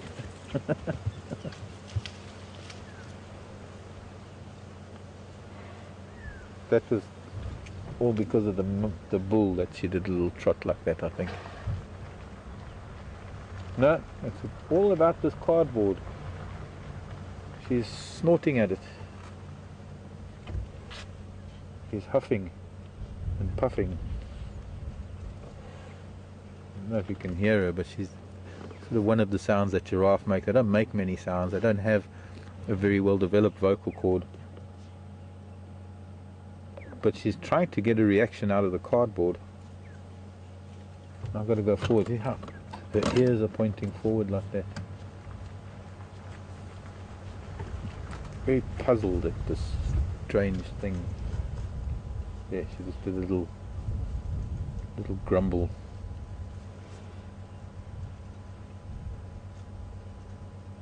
Possibly it's moving in the wind and it's troubling her. She wants to turn away, but she also can't keep her eyes off of it.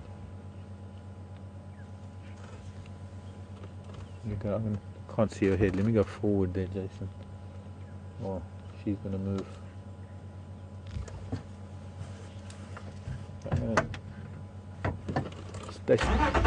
If I got out now and went to collect it, I'd chase them away. They'd run off.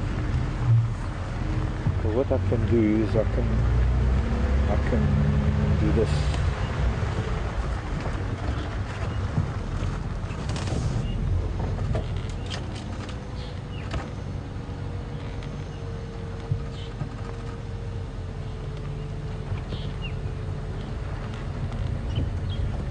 I'll rescue you, Mrs. Giraffe. I'll come and kill the dragon.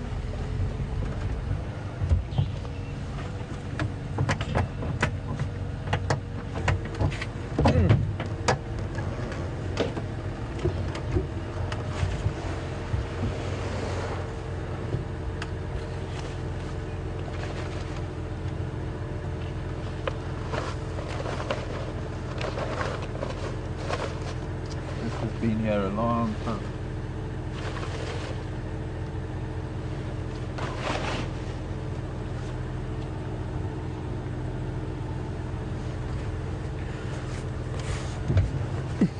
One more piece.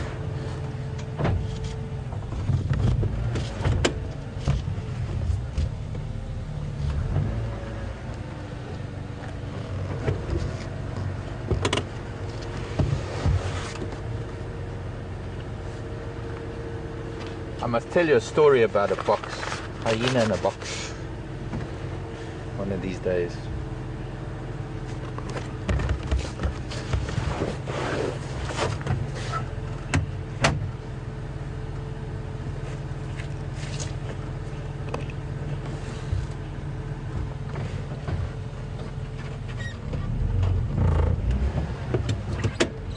And now when we reverse back, I want to see if she's going to come back and see if there's anything.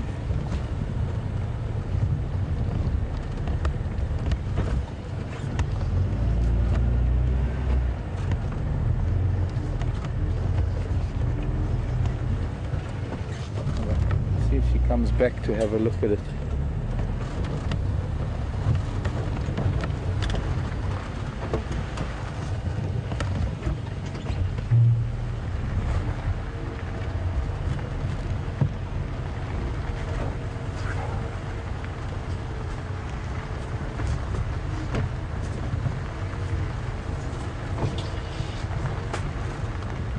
She's coming back now, coming to look. She's not really sure.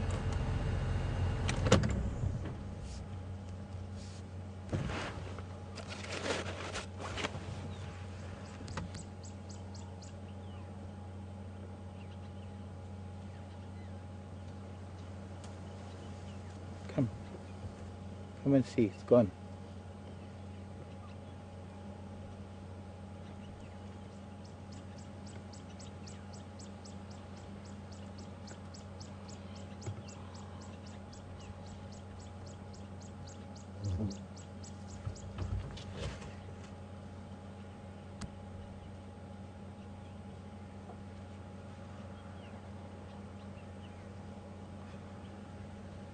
She's looking for it now.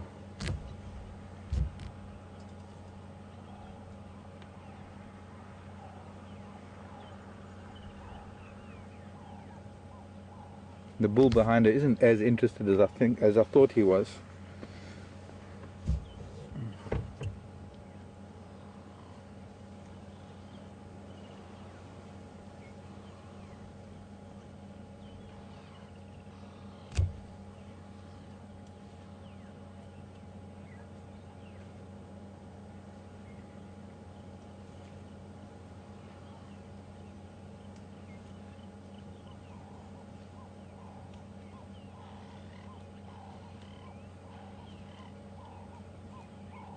She's giving up.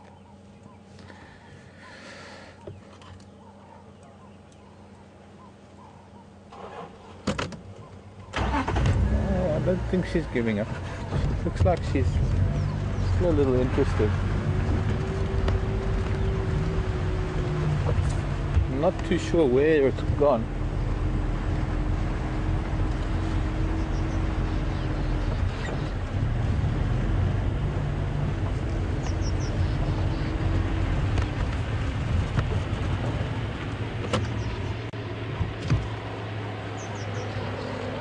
Schön.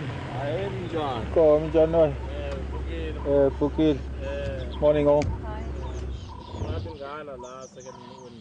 Second windmill.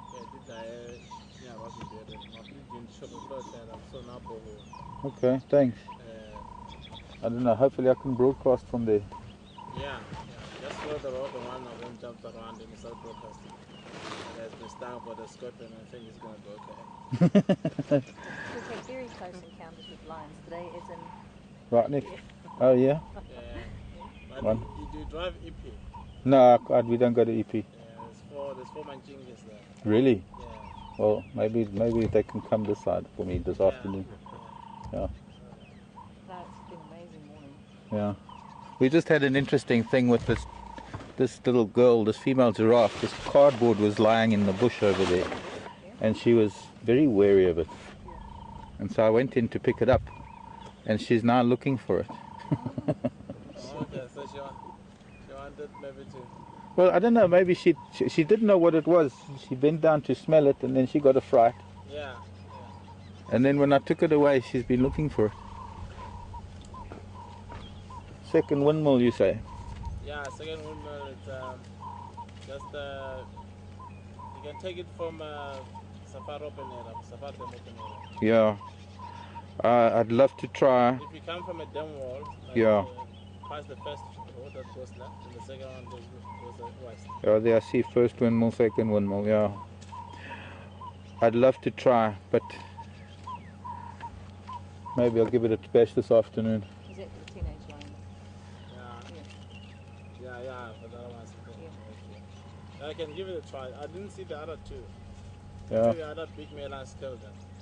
Really? Yeah. But I reckon last night all the hell was breaking loose. Really? There were female Alright, lions, 4 big lions, and then the 5 younger ones. All in the same area. Wow. Have a lovely day. Yeah, I'll Enjoy see your you safari. back, yeah. Bye-bye. Enjoy the giraffe. That's a Thank- giraffe. Is that? No, I didn't know that.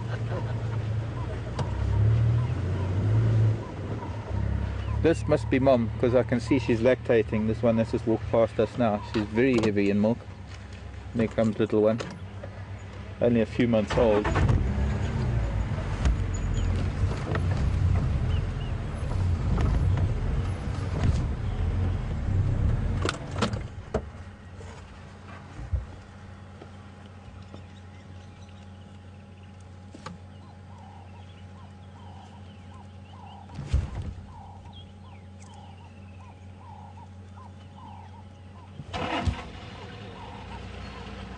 We need to turn around now too.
How schön. Enjoy. Ahoi.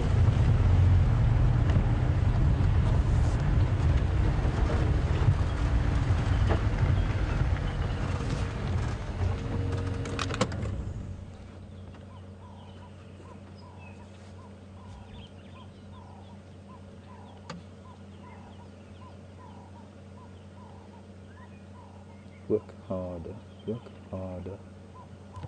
Cape Turtle Dove, work harder.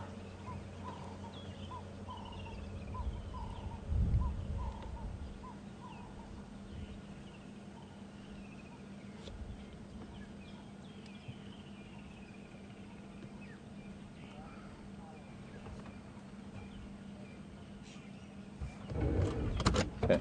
going to get them on the road as they're coming across.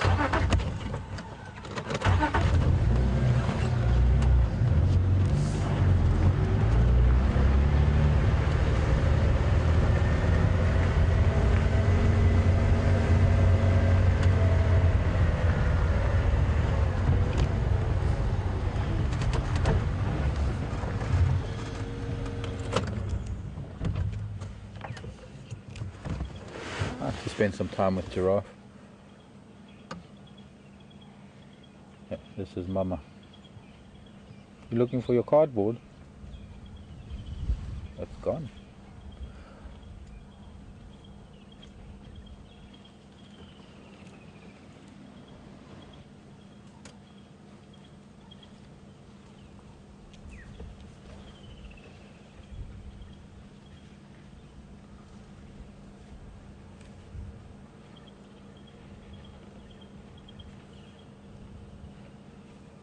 Mini Me and Big Daddy.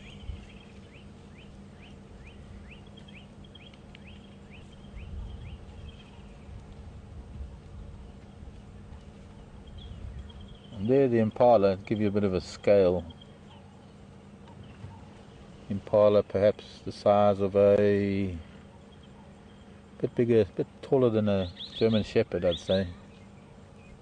Not as bulky and as heavy, of course. But just to give you a little bit of an idea of size, this bull probably close on 18 feet tall. The calf probably about 7.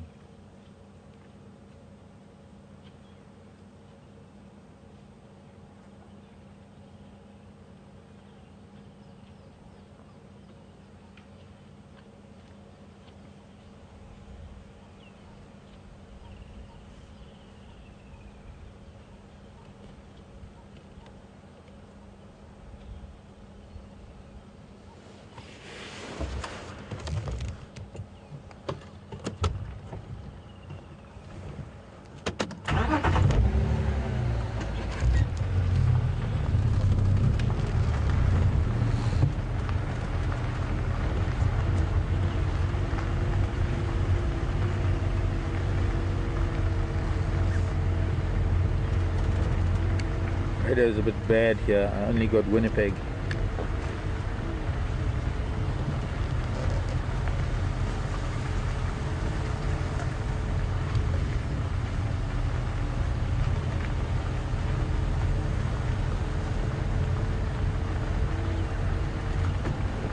Okay, thanks. Morning, Colleen. Colleen is in Winnipeg, wanting to know if giraffes stay in a family unit. Not necessarily. There are often times when one only sees the cows and calves and bulls on their own, or bulls in bachelor groups. But every now and then one finds a family unit like this. Uncertain whether he is the father of this calf. It's probably most likely, I guess. And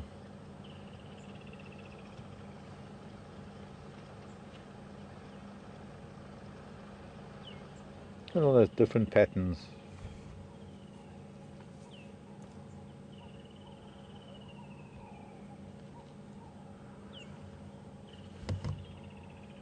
Don't know if Fabienne is still awake in Canada. Flick, if you are, here's your bedside table giraffe. Big one and small one. Father and child.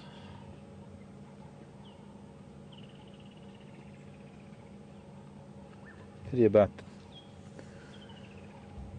the poles, that sort of intrusion of humanity or technology, or the presence of humans with the power line pole.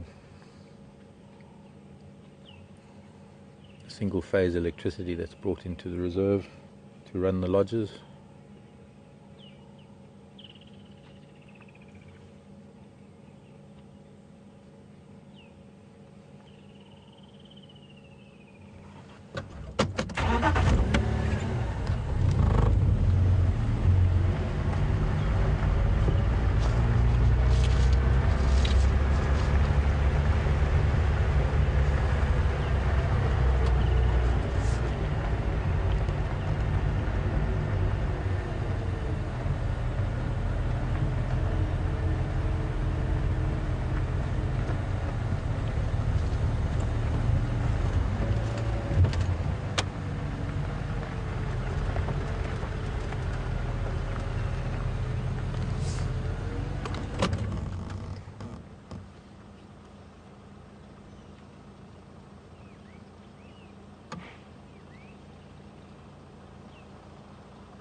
They're looking at something off to the right.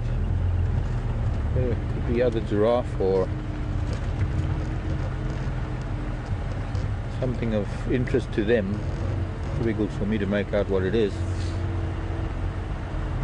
It's fairly thick, the bush to the right. I think one of the reasons why they're sticking to the open.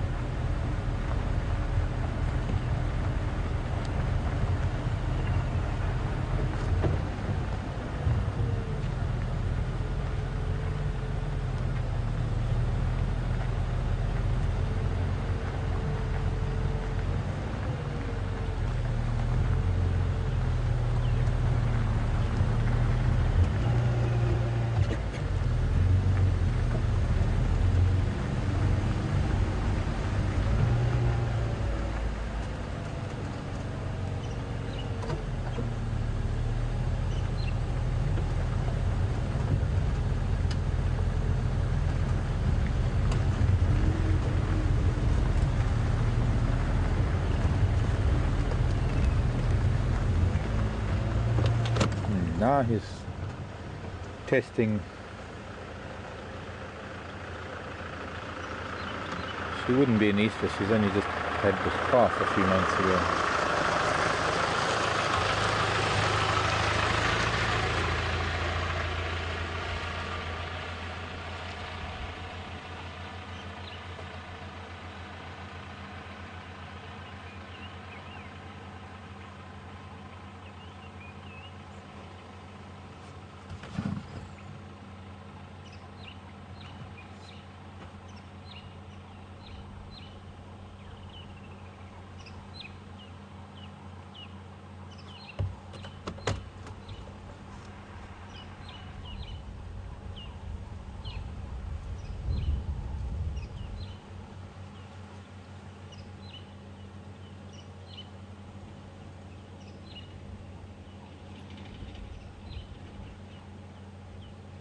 Be nice to see if little one's going to drink. Looks like it's trying to keep up with mom. There we go, there we go, there we go, there we go. Oh, mom doesn't want little one to drink. Let's stay with him a little while. Be nice to see if little one's going to drink. If she lets him or her. And now, what is he doing?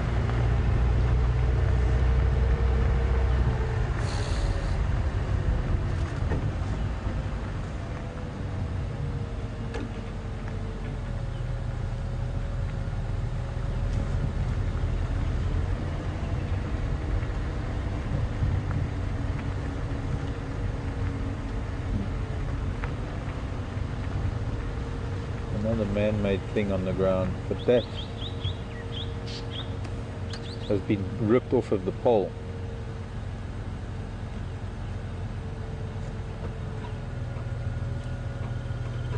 Like a sheath that goes over the pole of the power line to prevent large pachyderms from rubbing up against it. And there's a tendency of pachyderms to use these power line poles as rubbing posts. And because they have such a rough skin, it acts as well, more than sandpaper, almost like a rasp file. And very often you have these poles getting worn right through at the bottom and actually falling over, and of course it can cause not only cause fire, but it can cause serious injury to animals because it's a high powered line. That. Hello, big man. Do you mind us following you and your family?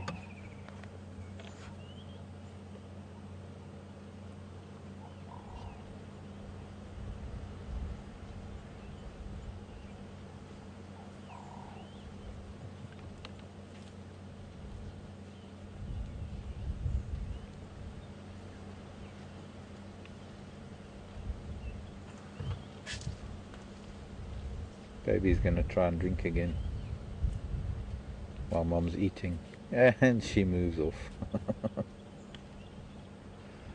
This is in front of the bull is actually it's a young boy, it's a young male. I thought there were 3 cows, but now that we're close to them, that's a young bull that's following the cow now. Big brother to this little baby. Maybe the other cow's calf. She's not lactating, of course, because He's a lot older, doesn't need to drink.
Morning, John in Connecticut.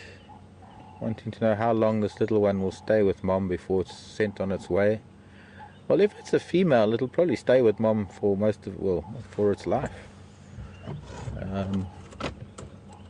If it's a young bull, not really that it's kicked out. It's just the young bulls tend to wander off and become bulls. They tend to seek the company of other bulls. They need to fit in with the social order of things amongst the bulls within any given area. They need to learn how to spar with their heads, punching with their horns which are actually called ossicones.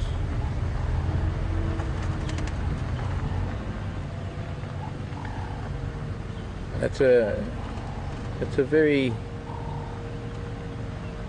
difficult lesson to learn in life, because they're invariably smaller giraffes that have to learn from bigger ones, and the weight and size of the head of the bigger bulls swung around the top of the ossicones being used as fists. Good, and you, Mark? How's it? Yes, that's right. Hi everybody. Yeah. Have a good morning. Cool. Bye.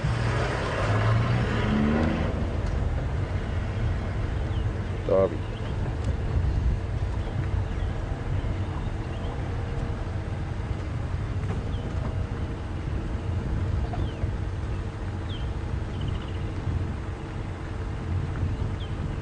The way giraffe fight is they stand abreast of each other, they swing their heads and punch with the top of those. That's why the bulls, the top of their ossicones are bald from all the fighting that they do.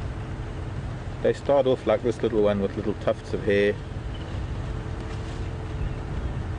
How dainty that little thing is. Running to catch up to Mom.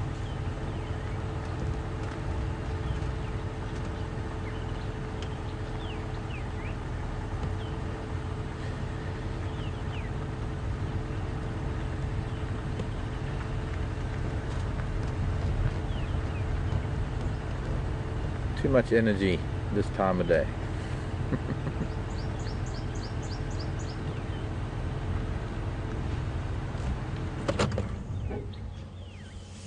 Comfort of Mom. Touching. They always seem to stop with the pole behind them. Or is it that I stop with the pole behind them?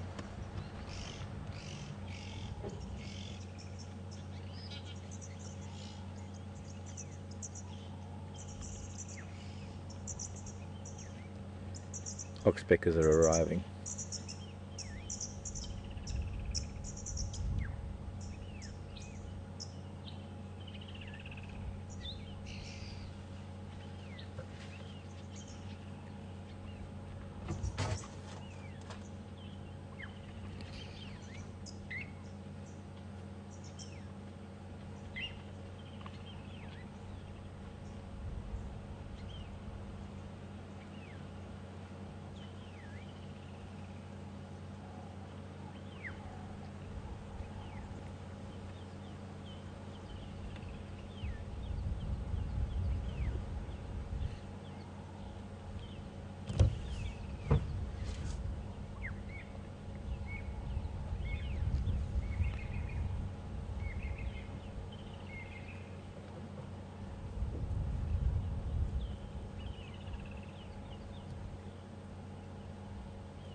Quiet moments with the most gentle of giants.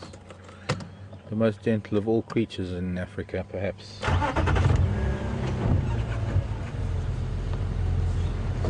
I can't think of any time I've ever seen a giraffe get aggressive. Other than, of course, bulls fighting with each other, but in terms of towards humans.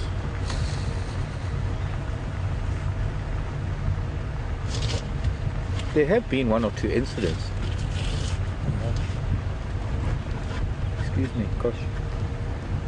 I know there's been one or two incidents with giraffe in captivity. I think there has been an incident of a giraffe getting a bit aggressive with a vehicle once that I was told about. I don't know firsthand, but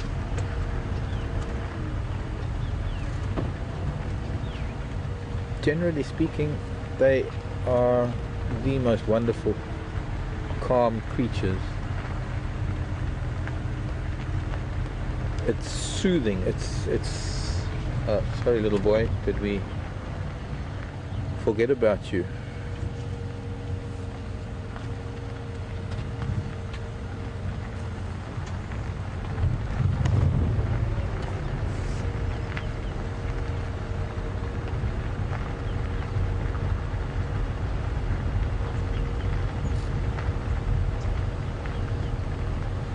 Can we get a morning glory quickly? A morning glory for Gloria. I'm going to send a shout out to Gloria later too, but Gloria is a very long time, very I don't know if that makes sense, long time viewer, Zoomy.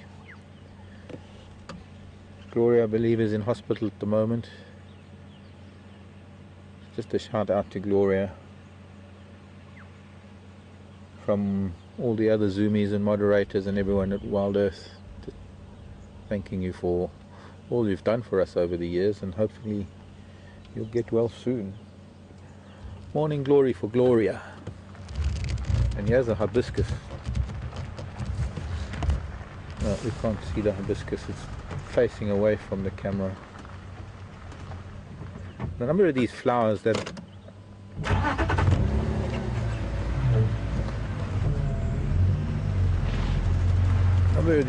that'll be closed this afternoon, and the number of flowers that are closed now that'll be open this afternoon. So let's catch the morning flowers. There's the wild hibiscus just off to my right, over my shoulder.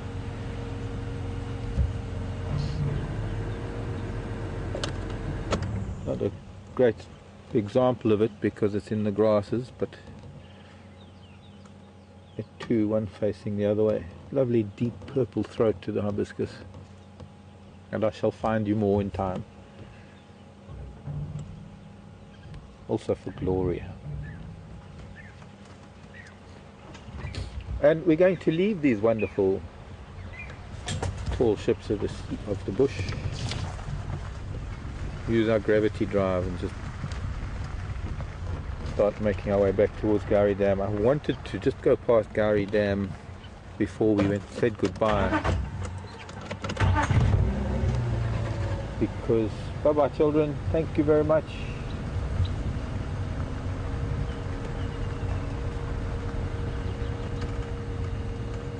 Very strange marking on its neck where that oxpecker is.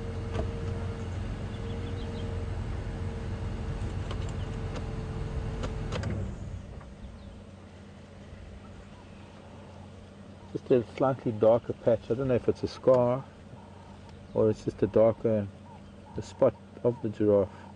You see how the oxpecker is combing through the fur, combing through his hair, picking out parasites. But just below to the right of that oxpecker, you see that darker spot? Oh no, I can't see it because he's turning away. There we go.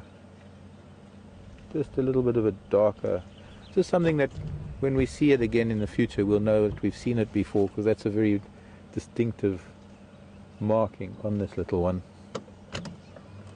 Of course the composition of the group will be easy to recognize again one day. Bye giraffe.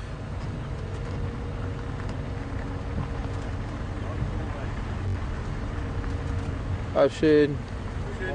Morning, morning. Mark. Stefan, please. Stefan, ach nou maar kennis. Sorry, I'm in your way. Bye bye. Hello, Anne-Marie in Cherry Hill. Bye, giraffe. Anne-Marie, Cherry Hill. Do giraffe eat marula fruit? Yes, they do actually. I have seen them eat marula fruit. I mean, they are predominantly browsers, but I've seen them eat the fruits, the very fresh green fruits of sausage trees when they're still about the size of Vienna sausages, hot dog sausages. When they start getting a bit bigger, then giraffes tend to dislike them. They become very fibrous and very hard.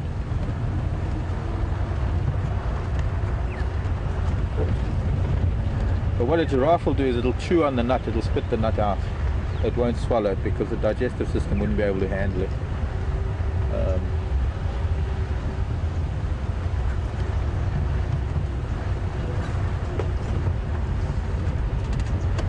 We'll be seeing that in January. The fruits will be ripening in January and they'll be falling from the tree. Elephants shake them loose too. Hello, Mr. Marla.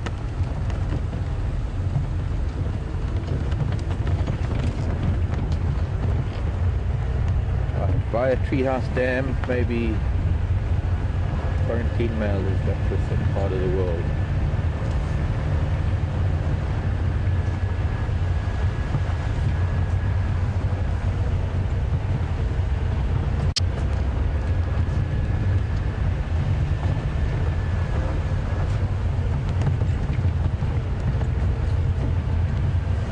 It's been a morning of big mammals.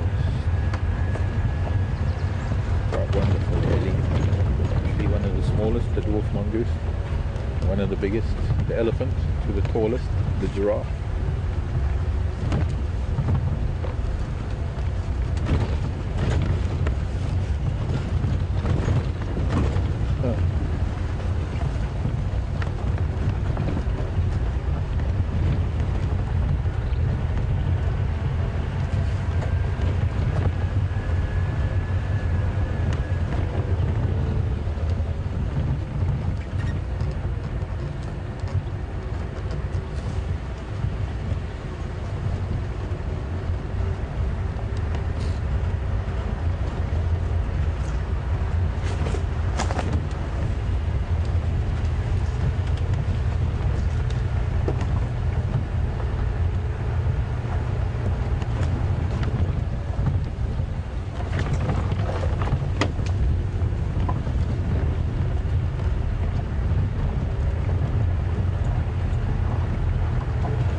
That tracks look a little bit fresher than the earlier ones.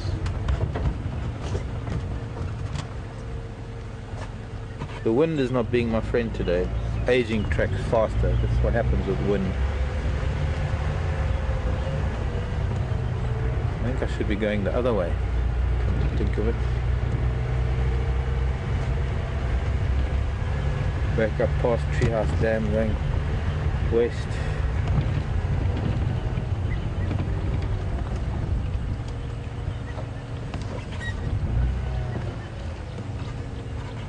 We will see if only there was sunshine.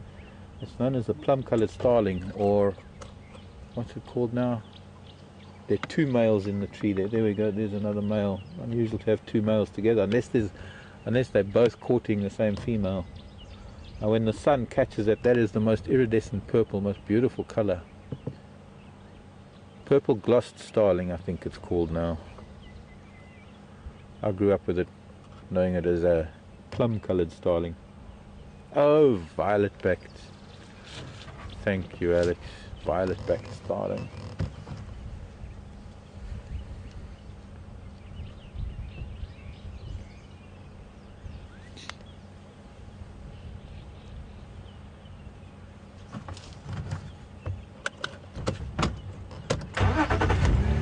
Maybe you can Google it, get a picture on. Look at that. Let me go a little bit forward, we can get it off the side of the vehicle. Dung beetles rolling their ball. Such a big ball, such tiny dung beetles. And oh, he's just battling. Soft sand, uphill.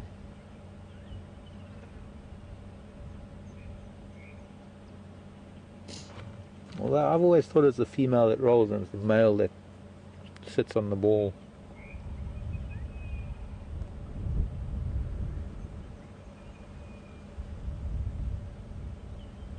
Or it's the male that rolls and the female that sits on the ball.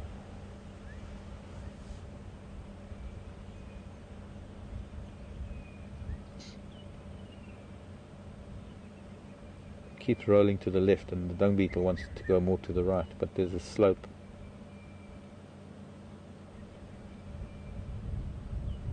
In the process of rolling, as you can see, there's a lot of sand building up around the dung ball, and what that does is it creates a very hard crust around the dung ball that helps maintain or retain moisture within the ball. And that ball, although that ball itself is probably going to be a nuptial ball, it's a ball that they'll use for mating, not necessarily for breeding.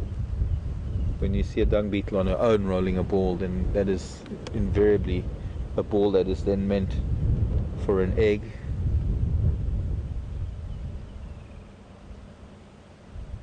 Nature does this to make sure that not only the dung gets spread in different places, and when they bury it, it acts as a little ball of fertilizer too, but also to spread the dung beetle larvae around a little bit, rather than have too many of them at a dung pile.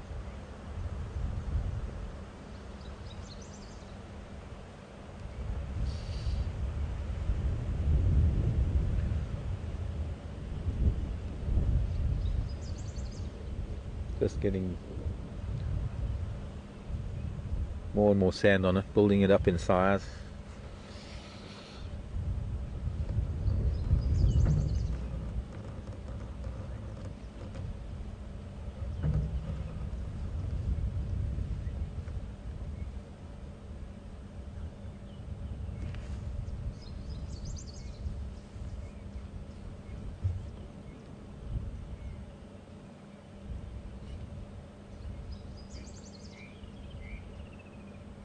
Yeah, the top of the ball gets some orientation, making sure it knows where it's going, and then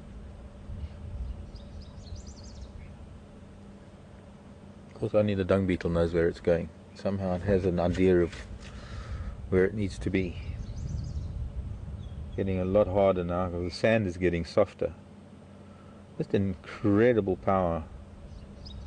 I'm going to have to bring a dung beetle on drive with me this afternoon. I've had one in my room, a dead one, a skeleton, so that we can get a bit closer on a dung beetle. I wouldn't dare disturb a pair like that, just to prove a point.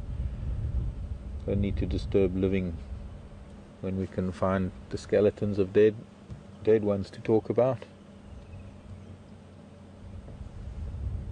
Okay, there's another flower. Actually, there are a couple of flowers I want to show you. Lovely weather for flowers. A lot of things open now because it's a little bit humid, it's damp, there's a little bit of a drizzle starting. And when we have hot sunny days, a lot of these flowers don't even open because they just shrivel up and burn. So just another flower that's really, really pretty. Add to the bouquet for Gloria. And anybody else who's feeling poorly is the yellow commelina. and we'll get one facing us like Mickey Mouse ears. Commelina africana.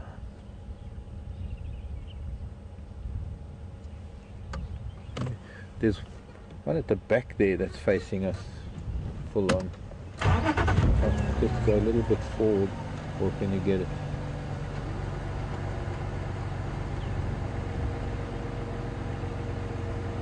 Yeah, that one is sort of full frontal.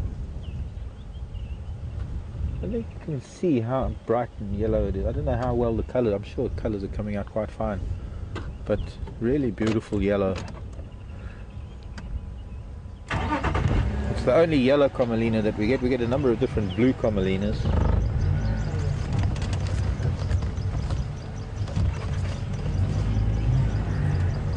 Today's the morning for flowers, because the other day it was too hot for flowers. It's going to go back to another yellow flower. I've got 2 more yellow flowers before we close off today.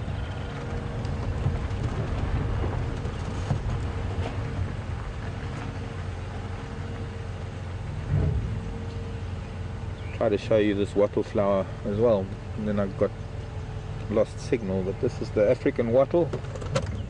They're just coming towards the end of their flowering season. Beautiful when they are in flower, full bloom. The softest leaf of all in the bush, really lovely, tissue paper soft.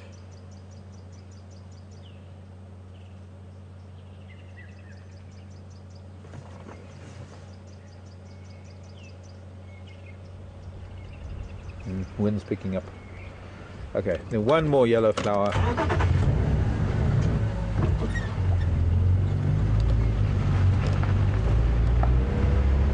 I think somebody asked me about it. It could have been Linda Pepperbird. Asked me about it on a message or on the Twitter, I think. I can't remember. See if we can get close to it. It's starting to drizzle a little bit harder now. Up there. Whether we can get to see it or not is another story. We used to be able to get underneath this tree, behind this sickle bush.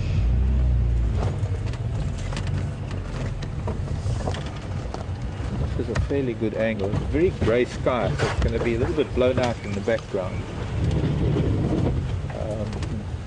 See how close I can just get to it.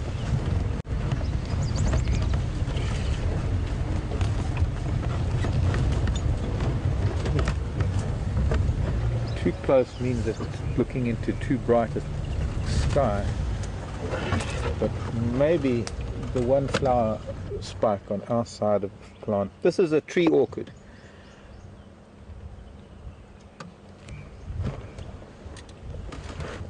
Have you got something? Or do you need a lens cloth? This is a tree orchid. Those of you who've been with us from time gone by, here you go. We're just going to wipe the lens, so there will be a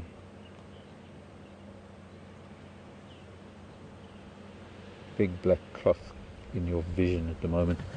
But those of you who've been with us a while will know that I've stopped at this orchid very often in the past. It's been nice to look at some past photographs and see how much it has changed over the years.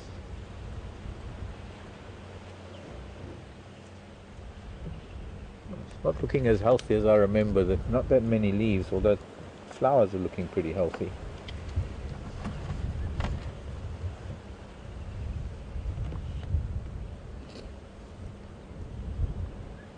If anybody wants, just let me know. I can send. I've got some lovely close-up photographs of these orchids. This is the tiger orchid, the larger of the 2 subspecies of tree orchid that we get here. One is the leopard orchid. It has little mauve or purple spots on the flower. This is the tiger orchid, which is just the yellow orchid. Ancelia gigantea.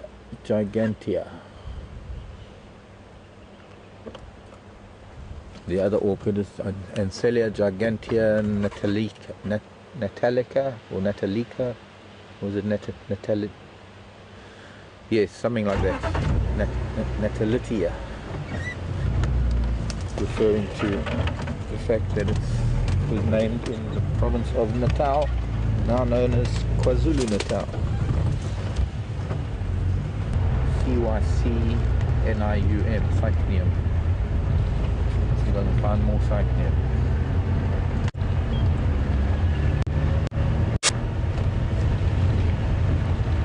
Maybe a bunch of different flowers will be out in the afternoon. I know for the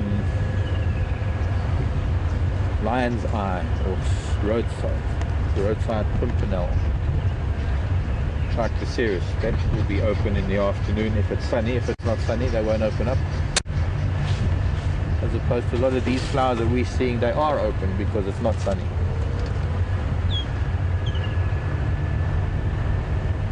So that Commelina was known as Commelina modesta, the yellow one Commelina africana.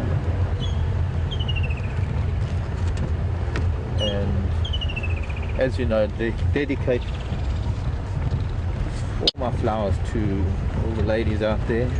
I'm a bit of a ladies' man.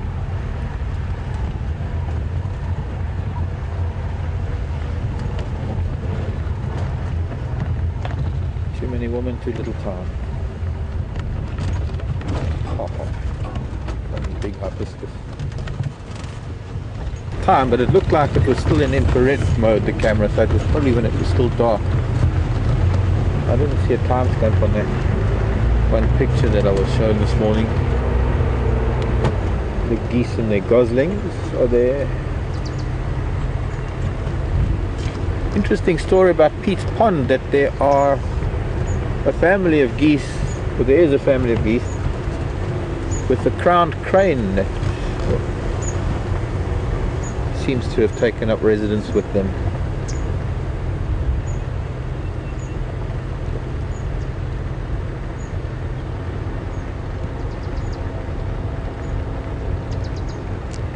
Yeah, kitty, kitty, kitty, kitty.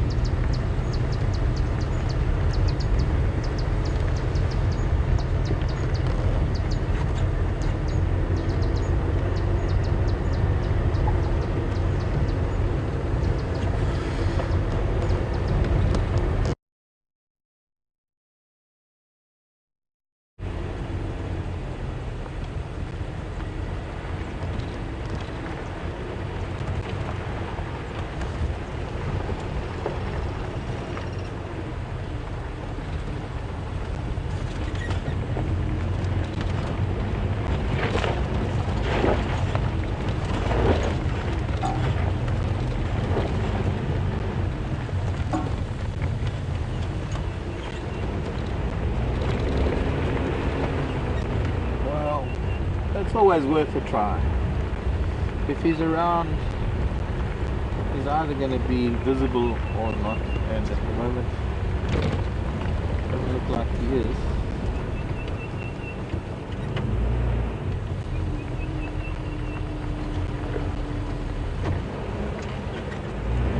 But we'll come and have a look later. There are afternoon drives this afternoon. Maybe he'll have moved by then.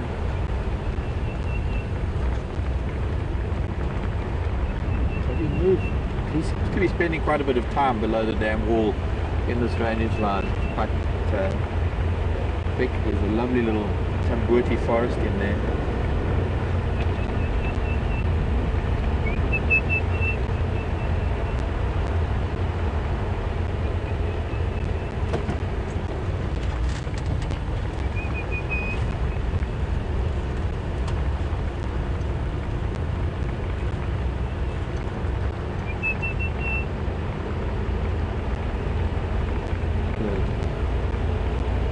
Sweet call of sulphur-breasted bush shrike, orange-breasted bush shrike.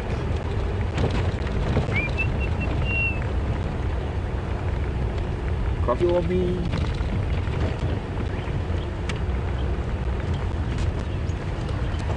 Been wonderful. Can I have one more flower, please? Yes, one more flower before we go. And it will be Oh, they're facing the wrong way. Okay, well, I'll find another one another time. They're only starting to come out now. That type of flower that's going to be quite profuse later on in the season. It's the wild foxglove, very pretty pink. But I don't want to sort of drive on the grasses just to show you a flower. Although it's not just to show you a flower, but I would love to show you a little bit excessive just going onto the grass too. See a flower we'll see elsewhere. Some of the lion's eyes are opening up, the Trichocereus or Pimpernel. By this afternoon, no, probably if it's sunny enough, I guess, or if it's light enough, they will open up. But as we go across the dam wall, as I can do, I'll show you something in the lodge that's really, really pretty. Not a close-up, but from far, looks stunning. One of the reasons why this particular tree was brought from, I think, South America.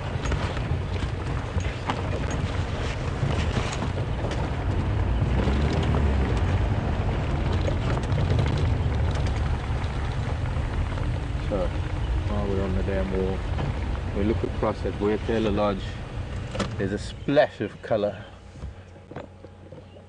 just off of the main dining area, belonging to the flamboyant, very appropriate name for a very flamboyant tree, scientifically known as Delonix, or known to some perhaps as Delonix.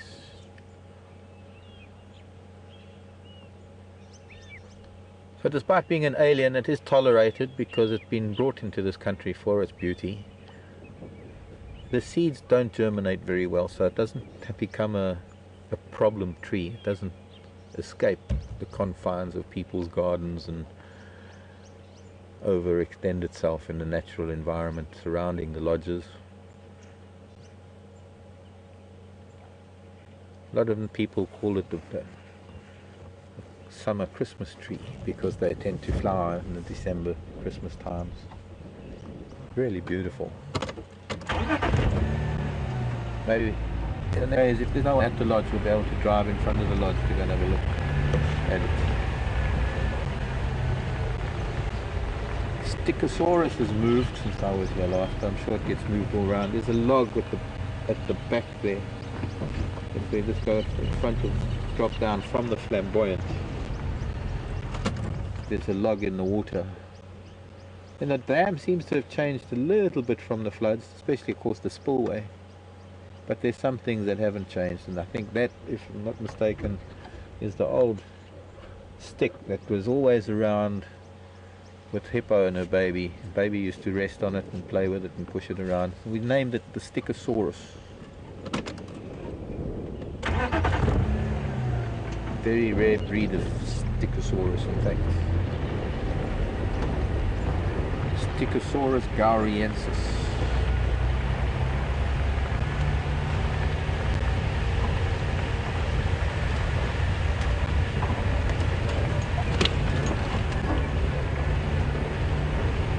Wave at the camera.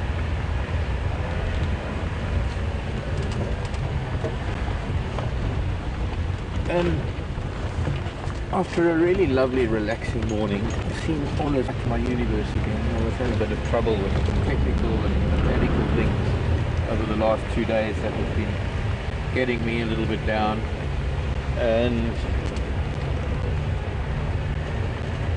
just the kind of morning that needs to bring me out of that elephant giraffe and flowers. And it's just a really peaceful morning. I want to thank you all for joining me this morning. Thanks Jason for camera work. Thanks Alex back in final control, and Alex in final control. Like the broken record. And Alex in final control. Thanks for joining me. Final control. Thanks for joining me. My name is have a wonderful night's sleep and dream of African flowers and spotted cats. We'll see you a little bit later. Bye everybody.